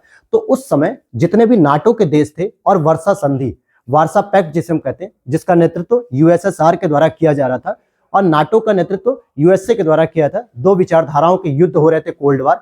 तो वार्सा पैक्ट में जितने सदस्य थे और नाटो के जितने सदस्य थे, उन्हीं के कुछ प्रमुख देशों ने इसको मिलकर 1992 में इसे कानूनी रूप से बाध्यकारी एक अंतर्राष्ट्रीय संधि स्थापित की गई थी, जिसमें पारंपरिक जो सशस्त्र बल हैं उस पर निगरानी रखी जाएगी और उनकी लगातार कमी करने का प्रयास किया जाएगा। तो जैसे ही रूस ने जब यूक्रेन पर अटैक किया, क्रीमिया पर अटैक किया, तो इस वजह से रूस की वजह से पूरा का पूरा यूरोपीय देश में अशांति का माहौल फैल गया। तो पूरे यूरोपीय देशों ने एकजुट होकर रूस को कई जगह से बाहर कर दिया, जैसे G7 से बाहर कर रखा है उसे, जो है कि अभी FATF financial action task force से भी बाहर कर दिया गया और अब CFE संधि से भी बाहर कर दिया गया है। तो इस समय के मतलब उस समय के नाटो और वार्सा संधि के जो सदस्य थे, इन्हीं के द्वारा संपन्न की गई थी। तो CFE संधि से बाहर कर दिया गया है, किसको? रूस को बाहर कर दिया गया है। अब यहीं पर इजराइल की जरा हम बात कर लेते हैं। जो इजराइल फलस्तीन, जो गाजा का, हमास का जो अटैक हो रहा है, तो ऑपरेशन अजय भारतीय सरकार के द्वारा चलाया गया, जिसमें इजराइल से भारतीयों को बाहर निकालने का ऑपरेशन चलाया गया। अगर मैं आपसे पूछूं कि ऑपरेशन गंगा किसके लिए चलाया गया, तो यूक्रेन से बाहर निकालने के लिए, कि जो यूक्रेन और रसिया वार हो रहा था, तो उसमें जो भारतीय लोग फंसे हुए हैं, तो वहां से यूक्रेन से बाहर निकालने के लिए ऑपरेशन गंगा चलाया गया। और ऑपरेशन अजय की बात करेंगे तो इजराइल से भारतीयों को निकालने के लिए। अब आपको एक कमेंट सेक्शन में मैं प्रश्न देता हूं कि कौन सा ऑपरेशन चलाया गया था जब आपके ये आपका जो ईरान था, नहीं ईरान नहीं था, इराक और सीरिया वगैरह थे, जहां पर तूफान वगैरह आया था, जो है कि भूकंप वगैरह, तो वहां से निकालने के लिए। तो आप लोग इसको बताइएगा।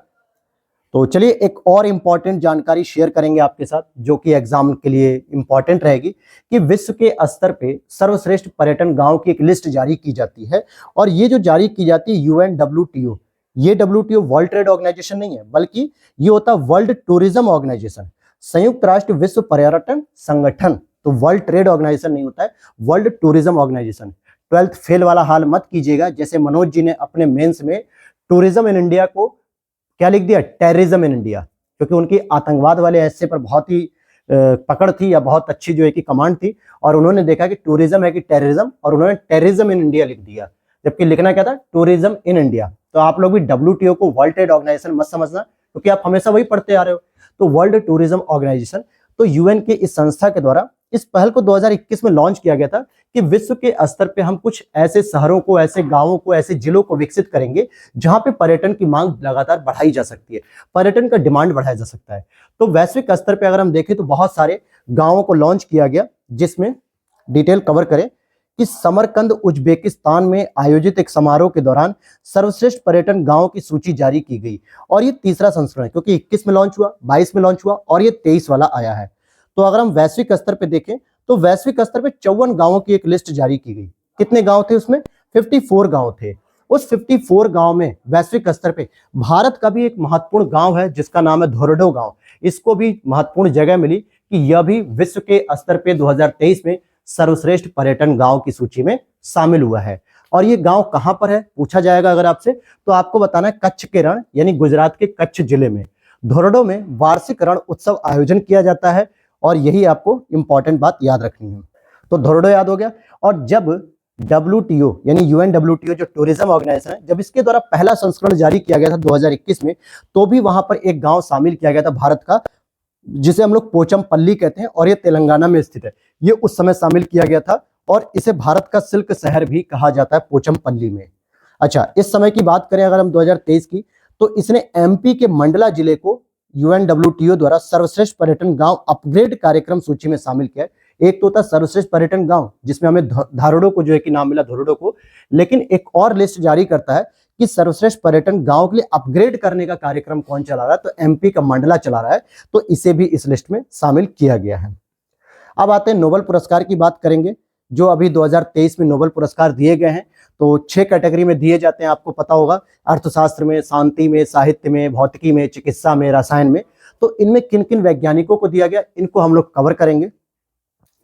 जिस प्रकार से हम लोगों ने नेशनल करंट अफेयर्स में 70 टॉपिक कवर किए, ठीक उसी प्रकार से इसमें भी हम लोग इंटरनेशनल रिलेशन में घटनासार और ई दृष्टि को मिलाकर टोटल 57 टॉपिक कवर कर रहे हैं और इस 57 टॉपिक से कोई भी प्रश्न आपका बाहर नहीं जाएगा, जिसकी पीडीएफ के लिए आज मैं सामने एक अपडेट लाऊंगा छोटी सी वीडियो क्लिप के माध्यम से, जहां पर आपको पूरी की पूरी जानकारी मिल जाएगी कि पीडीएफ कैसे आपको मिल सकती है, कैसे आप उसे परचेस कर सकते हैं, कितनी पीडीएफ तैयार है कितनी नहीं, ये सारी जानकारी आज शाम की वीडियो में मिल जाएगी। क्योंकि लगातार करीब करीब 50 लोगों से अधिक लोगों ने डिमांड कर दी कि सर पीडीएफ दे दीजिए, अब टाइम बहुत कम है।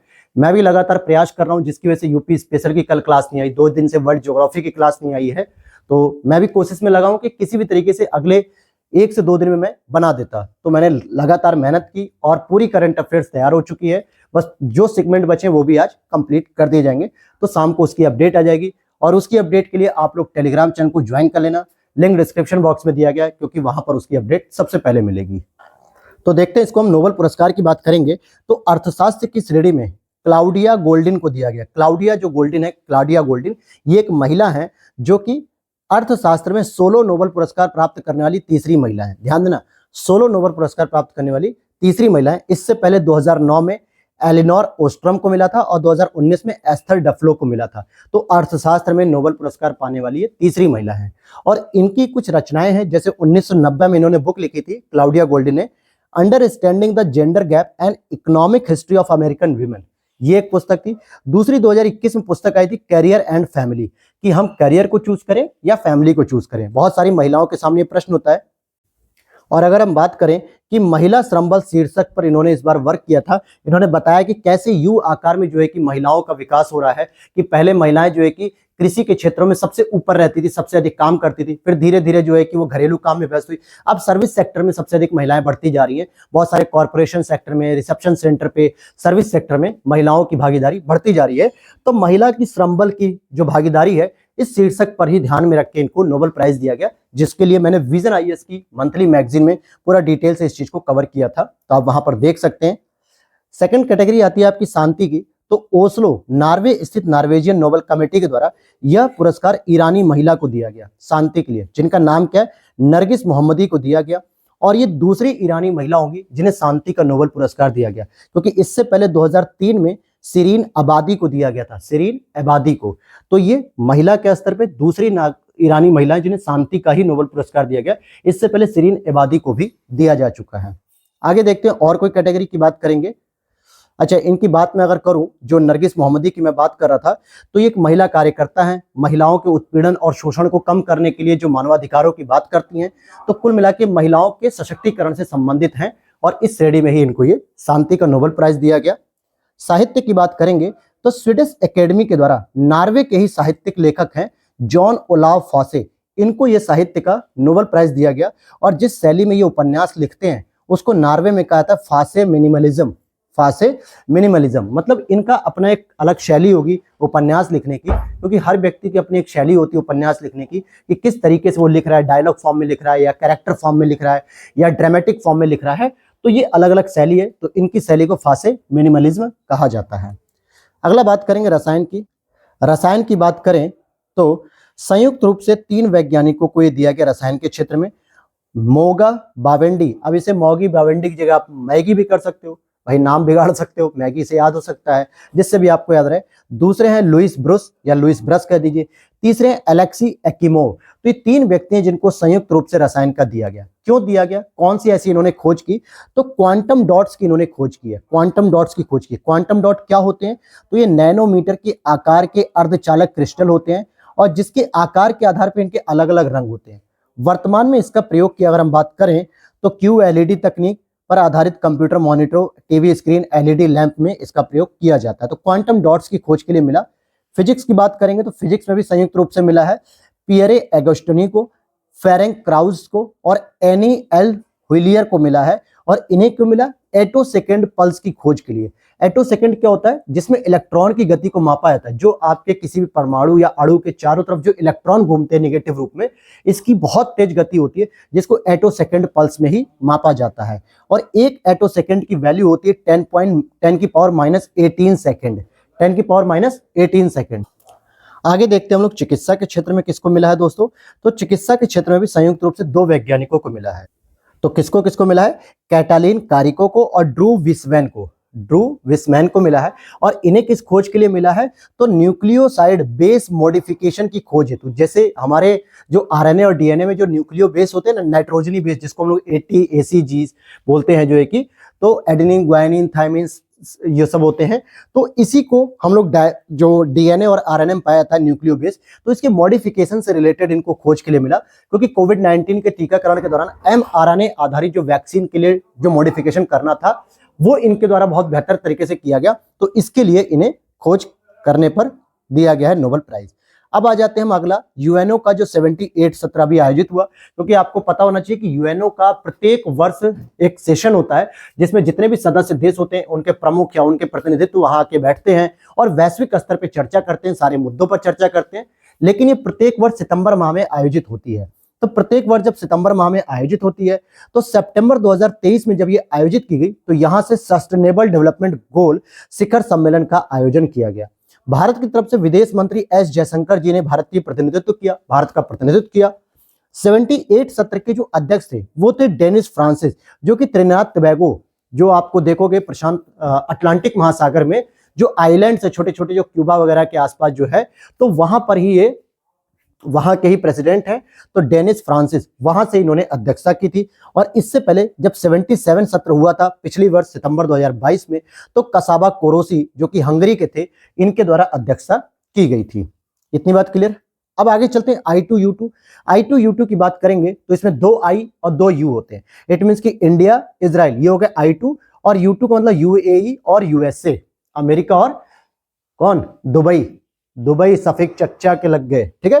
तो दुबई वाला जो है इट मीन्स की UAE, और ये हो गया आपका I2U2। तो इनके द्वारा क्या किया गया कि इनका ये उद्देश्य था कि हम लोग 6 पारस्परिक पहचाने गए क्षेत्रों को प्रोत्साहित करेंगे निवेश के माध्यम से। तो कौन से ऐसे 6 क्षेत्रों को इन्होंने प्रमोट करने की बात की? जल को, यानी water, transport, space, health, food security, energy. तो ये 6 सेक्टर थे जिसमें इन्होंने कहा कि हम लोग आपस में निवेश करके इन 6 सेक्टरों में I2U2 देशों के मध्य इसका विकास करेंगे। लेकिन सबसे पहले इन्होंने स्पेस के मामले में विकास किया। तो सितंबर 2023 में I2U2 द्वारा संयुक्त रूप से संयुक्त अंतरिक्ष उद्यम ज्वाइंट स्पेस वेंचर का अनावरण किया है, जहां पर ये चारों देश जो है कि अंतरिक्ष के लिए जो भी कार्यक्रम चलाएंगे इसमें शामिल होकर चलाएंगे। अगर हम बात करें कि ये जो कार्यक्रम चलाया जा रहा है ये आर्टेमिस समझौते के अनुरूप है। आर्टेमिस समझौता क्या था? मैंने अभी आपको बताया भारतीय अमेरिका संबंध में कि नागरिक अंतरिक्ष अन्वेषण केंद्र के रूप में, कि नागरिकों के लिए हम अंतरिक्ष की खोज करेंगे और अंतरिक्ष से जो भी हमें डेटा कलेक्शन मिलेगा, जो भी खोज मिलेगी, रिसर्च मिलेगी, डिटेल मिलेगी, वो हम नागरिकों के हित के लिए प्रयोग करेंगे। तो ये आर्टेमिस समझौता कहीं ना कहीं नैतिकता को दर्शाता है।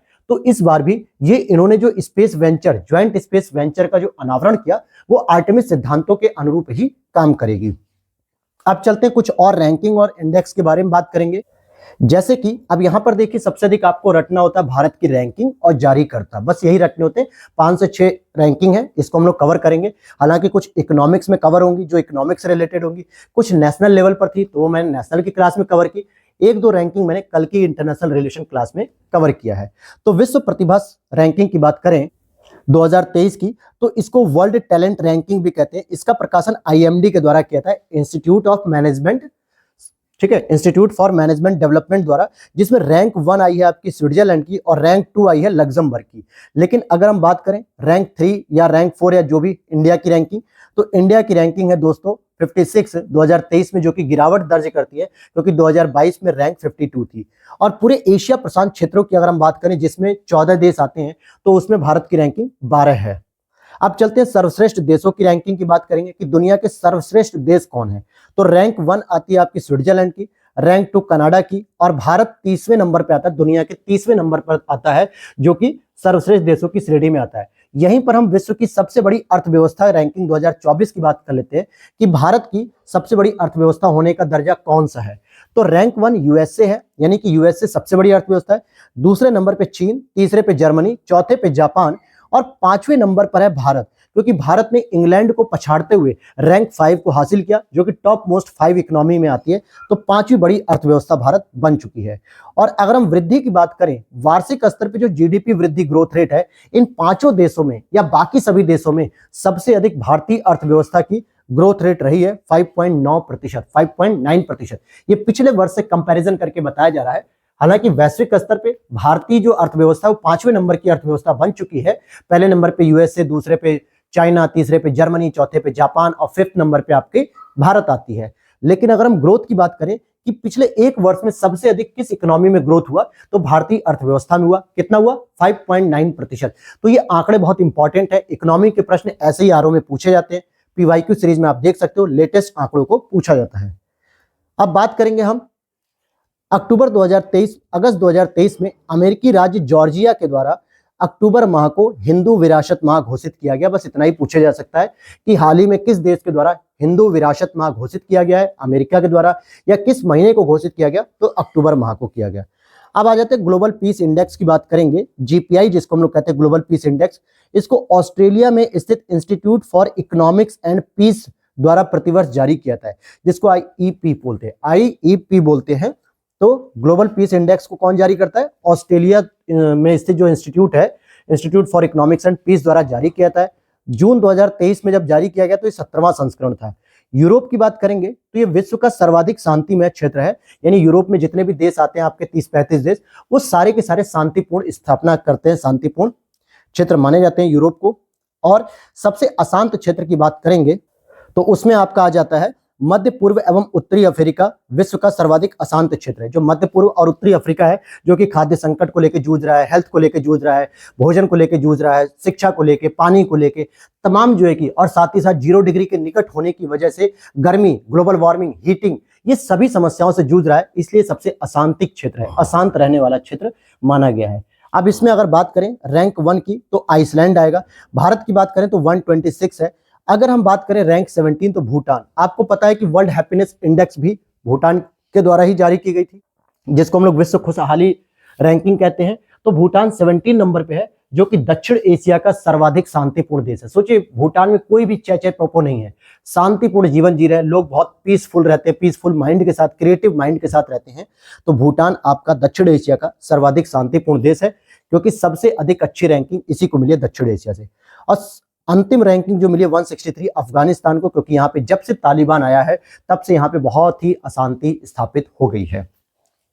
आगे चलते हैं, एनर्जी ट्रांजिशन इंडेक्स यानी ऊर्जा संक्रमण सूचकांक की बात करेंगे। इसको वर्ल्ड इकोनॉमिक फोरम के द्वारा, विश्व आर्थिक मंच के द्वारा जून 2023 में जारी किया गया, जिसका शीर्षक था सूचकांक, यह सूचकांक फोस्टरिंग इफेक्टिव एनर्जी ट्रांजिशन 2023 के नाम से प्रकाशित किया गया। तो एनर्जी ट्रांजिशन में 120 देश शामिल थे, जिसमें रैंक 1 आएगी स्वीडन की और रैंक 67 आएगी भारत की। तो यहाँ पे बस आपको रैंक को याद रखना है और कुछ नहीं करना है। अब आते हैं सस्टेनेबल डेवलपमेंट रिपोर्ट, जिसको हम लोग कहते हैं सतत विकास रिपोर्ट 2023।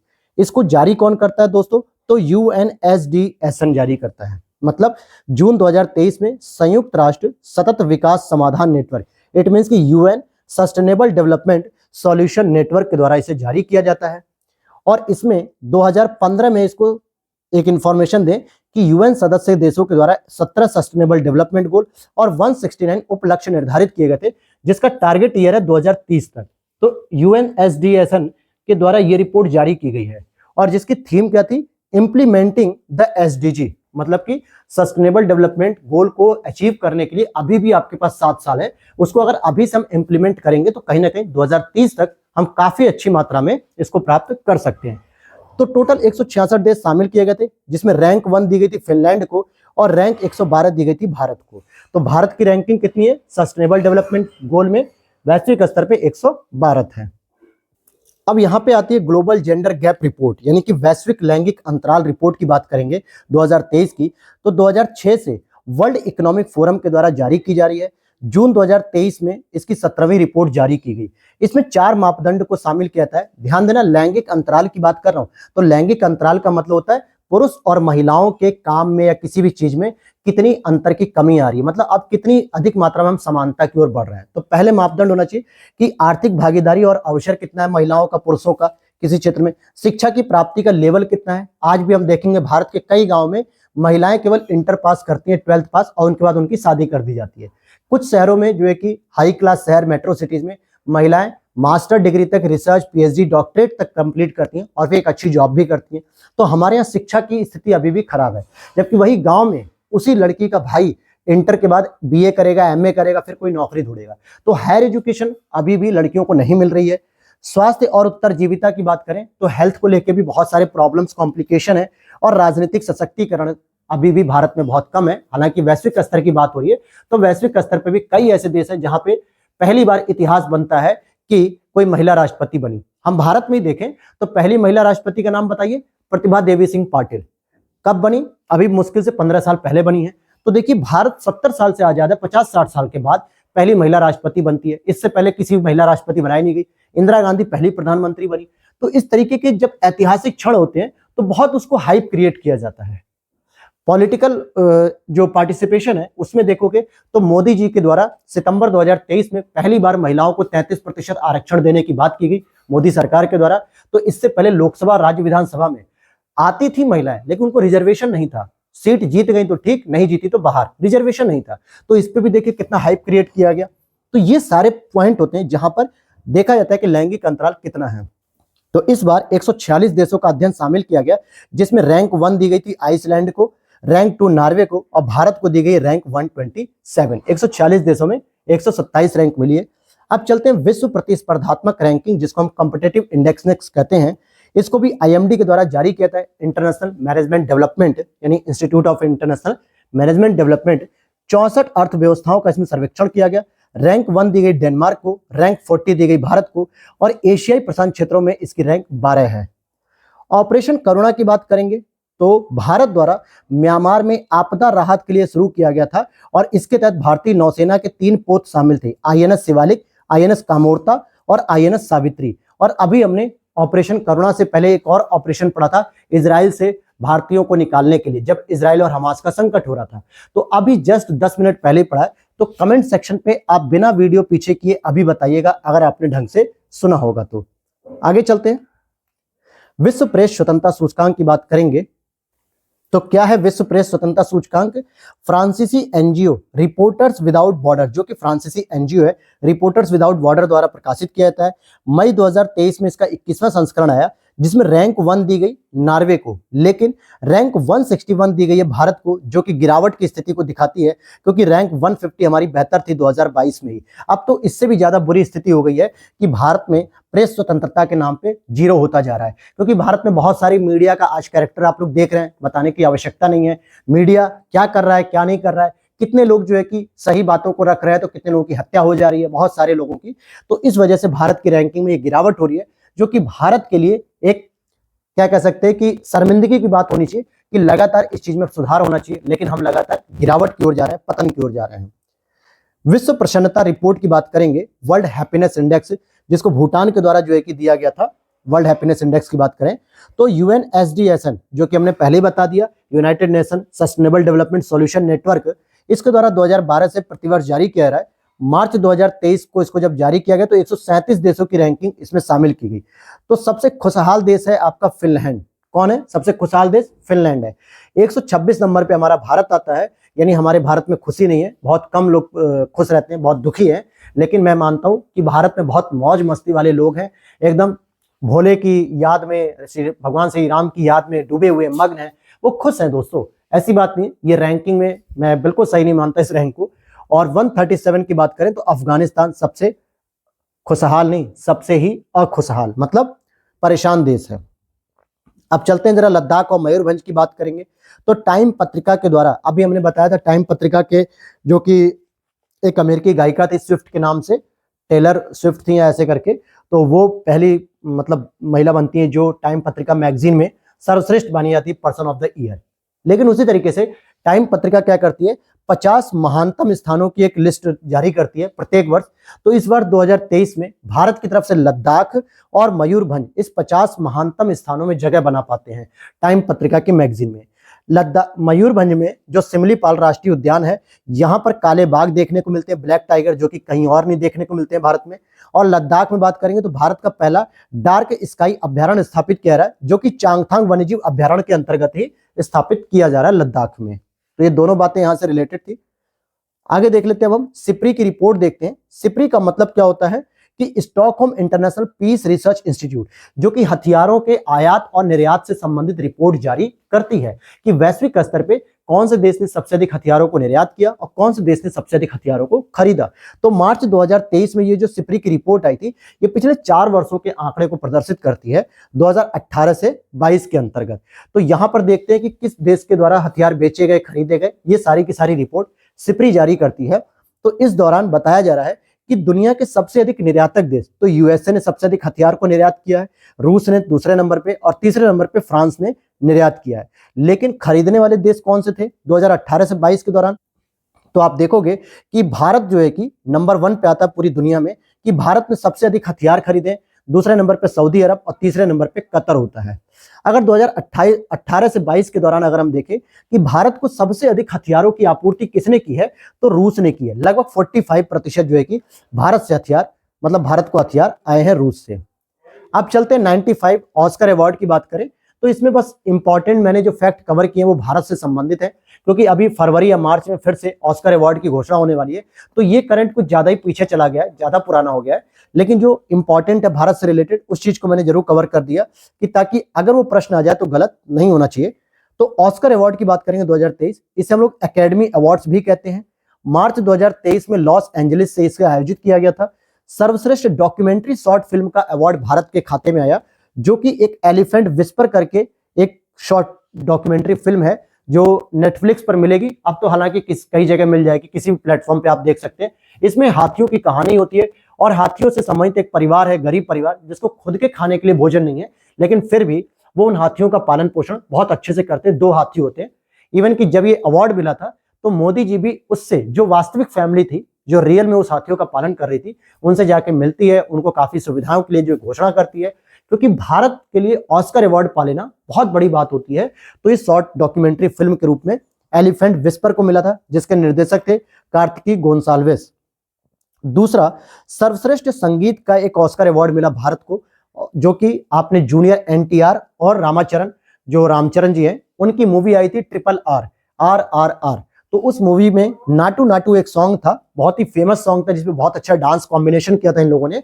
तो इसको भी सर्वश्रेष्ठ ओरिजिनल सॉन्ग के रूप में ऑस्कर अवार्ड मिलता है। इसके लेखक की बात करें या इसके गायक की, तो राहुल सिप्लीगंज और काल भैरव, इन दोनों ने मिलकर इसे गाया था। वहीं नाटू नाटू को एक और अवार्ड मिलता है 80वें गोल्डन ग्लोब अवार्ड्स में, बेस्ट सॉन्ग मोशन पिक्चर का अवार्ड मिलता है। अब ऑस्कर अवार्ड में सर्वश्रेष्ठ अभिनेता कौन थे, तो ब्रेंडन फ्रेजर थे, और सर्वश्रेष्ठ अभिनेत्री कौन थी, तो मिशेल यो थी। तो ये सर्वश्रेष्ठ अभिनेता और सर्वश्रेष्ठ अभिनेत्री जो मैंने जोड़ दिया, हालांकि अब इस तरीके का प्रश्न पूछने की संभावना कम ही है। कुछ रैंकिंग और है जिनको मैंने डायरेक्टली लिख दिया, जैसे आर्थिक स्वतंत्रता सूचकांक 2023 में इंडिया की रैंकिंग 131 है। अंतर्राष्ट्रीय बौद्धिक संपदा सूचकांक 2023 में इंडिया की रैंकिंग 42 है। भ्रष्टाचार बोध सूचकांक 2022 में इंडिया की रैंकिंग 85 है। और मानव स्वतंत्रता, मानव विकास नहीं, ह्यूमन डेवलपमेंट इंडेक्स की बात नहीं कर रहा हूं मैं, ह्यूमन लिबर्टी इंडेक्स की बात कर रहा हूं, 2023 में 109 है।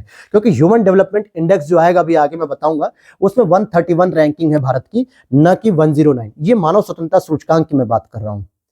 वॉजेनार व्यवस्था की बात करेंगे, जैसे आपने सुना होगा जो MTCR होता है, NSG होता है, न्यूक्लियर सप्लायर ग्रुप, इसी तरीके से एक वॉजेनार व्यवस्था भी है, जो कि पारंपरिक हथियारों एवं दोहरे उपयोग की तकनीकों के हस्तांतरण की निगरानी करता है, कि जो पारंपरिक हथियार हैं उनकी निगरानी करता है, और दोहरे उपयोग की जो तकनीक है, जैसे न्यूक्लियर एनर्जी कैसी है, दोहरे उपयोग की है। अगर हम उस न्यूक्लियर प्लांट से एनर्जी क्रिएट कर रहे हैं, अपने देश को विद्युत उत्पादन दे रहे हैं, तो ये पॉजिटिव है। लेकिन अगर हम उस न्यूक्लियर एनर्जी से हम पता चले परमाणु बम बनाने लग जाए, तो ये खतरनाक हो सकता है। तो ये दोहरे उपयोग हो सकते हैं किसी किसी तकनीक के। तो ऐसी तकनीकों की निगरानी करता है। और भारत के लिए क्या खुशी की बात है, क्योंकि जनवरी 2023 से दिसंबर 2023 तक भारत इसका 1 वर्ष के लिए अध्यक्ष रहा था वाजेनार व्यवस्था का, और इसकी स्थापना 1996 में हुई थी। वर्तमान में इसके 42 देश हैं। तो दिसंबर 2023 में इसकी अध्यक्षता समाप्त हो रही है। तो हो सकता है एग्जामिनर वाजेनार व्यवस्था से कुछ बेसिक प्रश्न पूछ ले कि इसकी स्थापना क्यों हुई, ये किससे संबंधित है, या भारत इसकी अध्यक्षता कब से कब कर रहा था। फिर आते हैं world giving index. World giving का मतलब दान देने वाली या सबसे उदार देश की बात करते हैं। तो नवंबर 2023 में चैरिटीज एड फाउंडेशन के द्वारा इसे जारी किया गया, और 142 देशों में बताया गया कि इंडोनेशिया सर्वाधिक उदार देश है, दुनिया का सबसे उदार देश है। और भारत की रैंकिंग की बात करेंगे तो 43, यानी 43 नंबर पे भारत को मिलती है रैंकिंग, कि भारत भी सबसे उदार देशों की श्रेणी में आता है। फिर आगे कवर करते हैं हम COP28, हालांकि COP28 को मैंने कल की क्लास में जो घटनासार करंट अफेयर्स की क्लास थी उसमें आईआर के सेगमेंट में मैंने कवर कर दिया था, लेकिन कुछ पॉइंट इसमें मुझे अपडेट करने को मिले तो मैंने यहां पर भी इसे मेंशन कर दिया है। वीडियो अच्छी लग रही है तो लाइक कर देना दोस्तों, और साथ ही साथ चैनल पर पहली बार हो तो सब्सक्राइब जरूर कर लेना, क्योंकि यहां पर आपको आरओ और यूपीपीसीएस की कंप्लीट आपको स्ट्रेटेजी तैयारी सब कुछ मिलेगी, और वो भी फ्री ऑफ कॉस्ट। और अगर आप इसकी पीडीएफ परचेस करना चाहते हो तो इसके लिए व्हाट्सएप नंबर दिया गया वीडियो के नीचे, उस पर आप मैसेज कर सकते हो, वहां से आप पीडीएफ को परचेस कर सकते हो, जो कि एक शॉर्ट इंफॉर्मेशन मैं आज शाम यानी 20 तारीख को मैं आज शाम में एक छोटी सी वीडियो के माध्यम से दूंगा कि कैसे आप पीडीएफ को परचेस कर सकते हो, कैसे उसकी पूरी जानकारी को देख सकते हो। तो चलिए शुरू करते हैं। COP28 की बात करें तो 2030 तक नवीकरणीय ऊर्जा की वैश्विक स्थापित क्षमता को 3 गुना करने का टारगेट भी रखा गया COP28 में ही, यानी 11,000 गीगावाट स्थापित करने की बात की गई पूरे दुनिया के द्वारा। और 2050 तक हम परमाणु ऊर्जा क्षमता को 3 गुना करने पर फोकस कर रहे हैं। तो 2030 तक नवीकरणीय ऊर्जा 3 गुना करनी है, 2050 तक परमाणु ऊर्जा 3 गुना करनी है। मोदी जी के द्वारा इसी COP28 में ग्रीन क्रेडिट पहल का भी शुभारंभ किया गया, जो मिशन लाइफ से संबंधित है। तो ग्रीन क्रेडिट पहल, और COP28 में मतलब 2028 में COP33 भारत में आयोजित किया जाएगा, जबकि इससे पहले 2002 में आयोजित किया गया था। क्योंकि अभी तक हम लोग पढ़ते हैं, जो कि मैंने कल की क्लास में पढ़ाया भी था, COP26 ग्लासगो में हुआ था, पंचामृत रणनीति दी थी मोदी जी के द्वारा।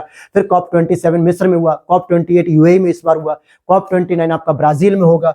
तो ये मतलब ब्राजील में नहीं होगा, अजरबैजान में होगा। तो ये सारी चीजें मैंने कल की क्लास में पढ़ा दी थी। लेकिन भारत में COP33 कब होगा? 2028 में होगा।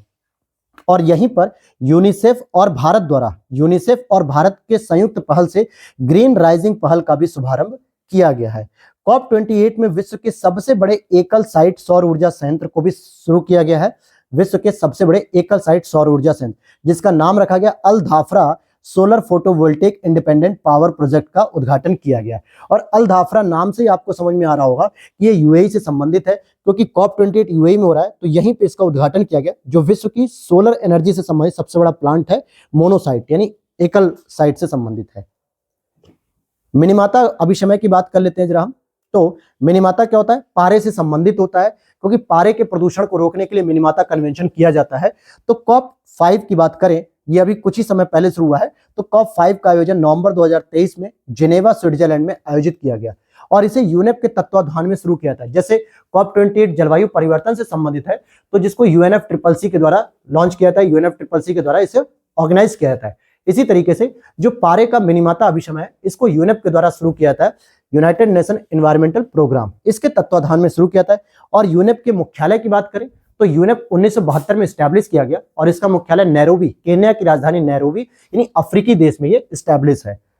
और इसकी अध्यक्षता मिनीमाता अभिशमय की इस बार क्लाउडिया डुमित्रू ने की थी, जो कि रोमानिया से संबंधित थे।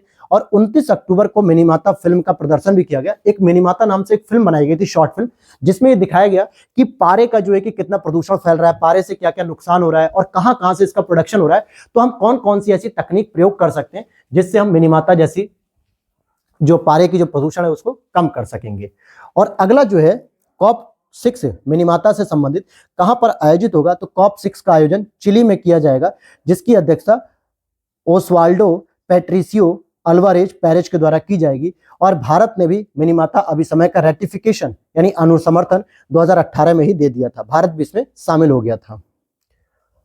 अब यहाँ पे GPAI की बात करें, GPAI, ये जीपे मतलब गूगल पेमेंट नहीं है, बल्कि ग्लोबल पार्टनरशिप आर्टिफिशियल इंटेलिजेंस।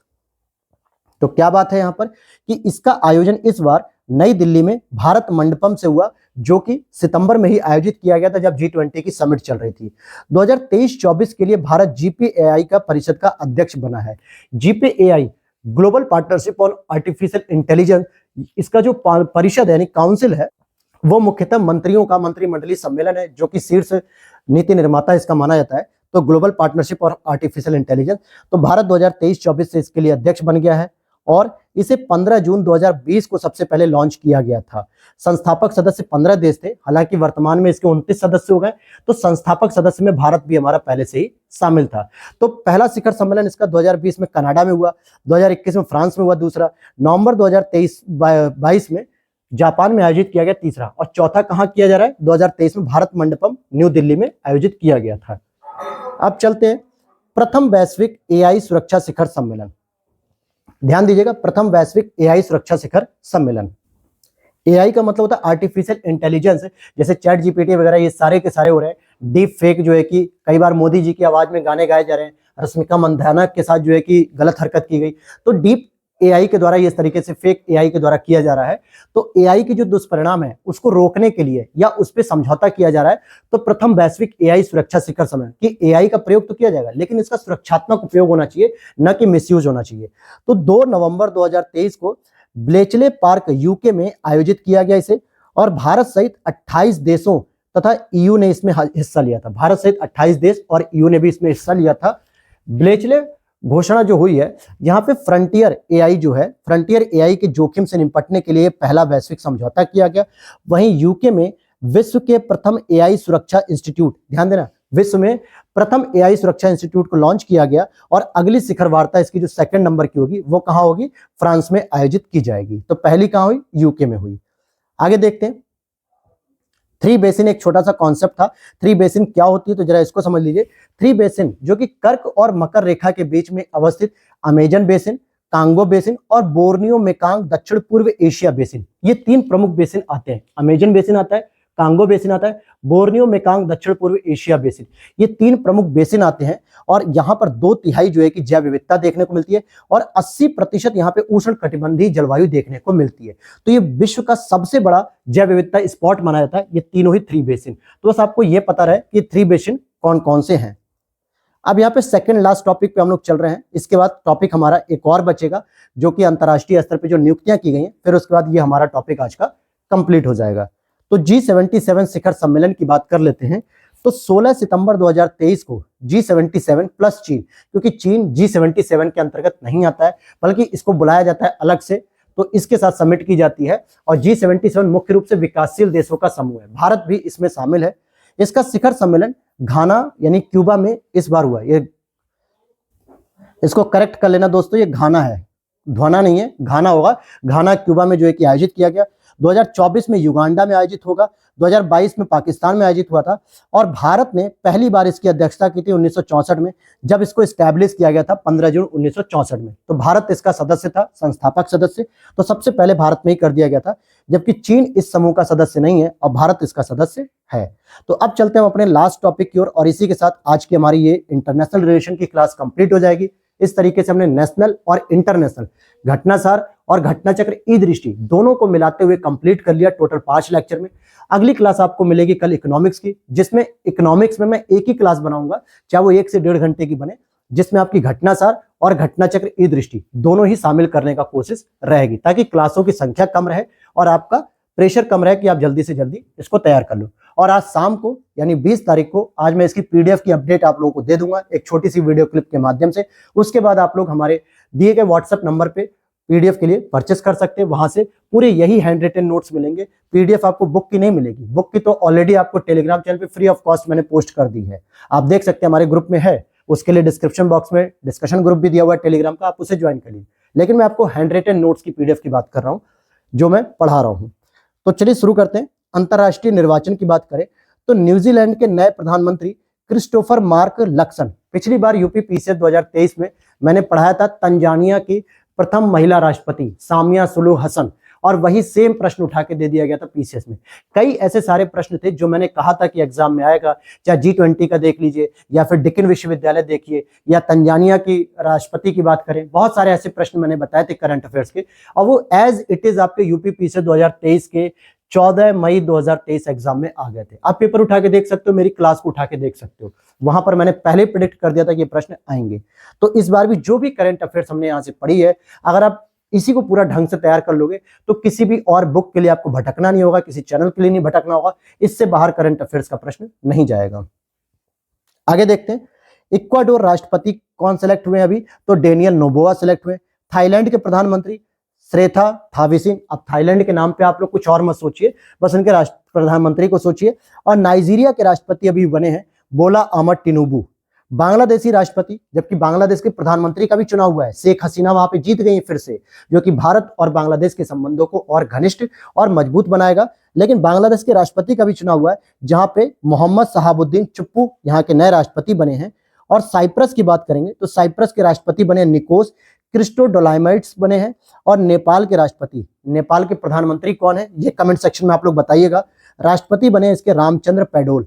तो ये थी आज की आपकी क्लास, जो 1 घंटे में हमने पूरी की पूरी आईआर को कवर कर लिया। तो इसी के साथ अब हम मिलेंगे अगली क्लास में आपको इकोनॉमिक्स करंट अफेयर्स के साथ। टोटल 8 क्लास लेकर आऊंगा, जिसमें पूरी की पूरी करंट अफेयर्स आपकी कंप्लीट हो जाएगी। तो मिलते हैं नेक्स्ट वीडियो में। Thanks for watching.